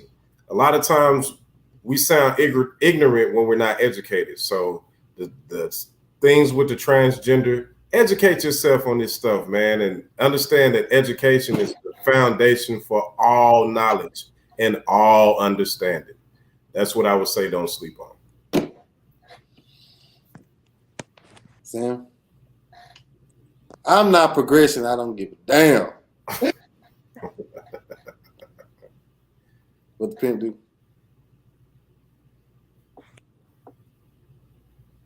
Sam, you muted. Sam done gave a whole MLK speech on mute. Yeah, that's what you get, cuz get over here roasting me in the sidelines. Look, I was just about to say, don't sleep on E's eyebrows. He is a man. He is a man of facts, and he is one of the most serious men. Even though he looks very surprised right now. Now just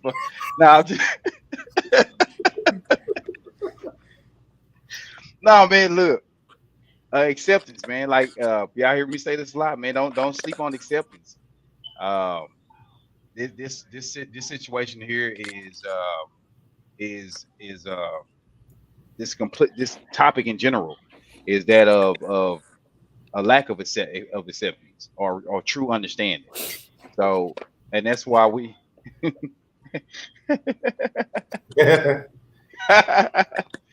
wait a minute.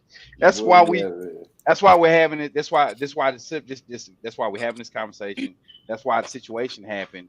A lack of understanding and complete lack of understanding and no acceptance whatsoever. So of what the reality is. So stop, let's not sleep on that. Or ease eyebrows. You fuck with my 17-year-old? Ain't no goddamn understanding. I'm kamikaze. I ain't ducking and dodging. I'm coming for a head-on collision. Well, once again, that's what I'm saying. Yeah. Not the end. Let's look at everything that led up to it. Yeah, the school. And the fact that nobody wants to accept some level of responsibility, self accountability, whether it's Miss Avery or even the school. That's where we're at right now. Yep. This is my do not sleep on. Do not sleep on standing up for what the fuck you believe in. The school should have stood up for what they believed in instead of being chicken shit and finding a bullshit reason to put Miss Avery out of there. And they should have just been stood up and said, "This is our community. We don't do this. Go do what you do." At some point, I'm not gonna get pushed in no corner.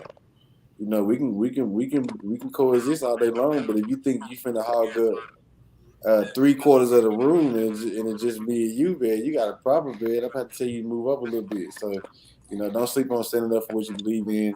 I'm never gonna, change what I believe for nobody. I don't care how nobody feel. Fuck your feelings. You keeping yourself because it ain't gonna never change. What was that? Say it one more time. Feelings. Fuck your feelings. Oh wow! I just want to make sure you can keep it to yourself. My stance has never changed. I'm gonna stand on what I believe in. I die for what I believe in. You can try it if you want to. Yeah. I'm now a white man. I'm no longer identifying as a black man. What? Okay. Don't you call me black. If you call me black, I'm gonna be fucking offended. Okay, Anglo Mitch. Yeah.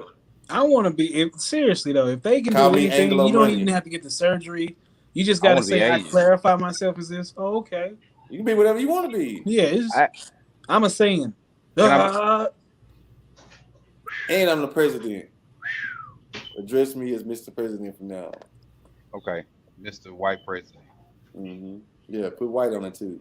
White, put white on. White House. You got to put Anglo-Saxon. You got to sound Anglo. All that good shit. Okay. I'm be Spaniard. I want to be Spaniard. Yeah. Okay. I originated from the Caucasus Mountains. I think David, wasn't that your nickname, Raul or something like that? I forget you had some type of Julio, nigga. Julio. It was Julio. That boy got that Dominican in there. Waterway. Boy walked in shimmering. All right, y'all. I hope somebody got some insight out of this show. I hope we didn't bullshit you for the last 2 hours and 37 minutes. I hope everybody got to get their shit off. We open the platform for anybody to come up and speak their mind and tell their truth and how they feel about stuff. Salute to everybody that did. Salute to the panel, man. Y'all have been lovely tonight. Very respectful show. Hey, man, we'll be back tomorrow. I hope everyone has a wonderful and productive Monday. With that being said, we are out of here. We'll see y'all tomorrow, man.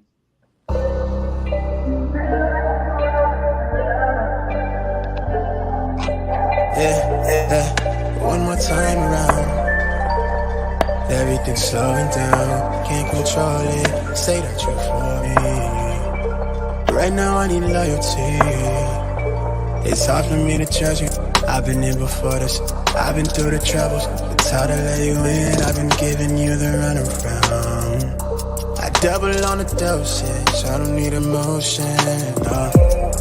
Right now we young and we dumb and we lit. Been thinking back before when we was kids, yeah. I was caught up in the mystery, yeah. And we live for the moment, respond to a calling. It's bigger than all of us, right to the wheels. Give anything to feel something new. High if I fall, no I did it going all in. At the time of my life, right for the squad. No lights through the fog, but we made it, yeah. I'll be good by the morning. Feel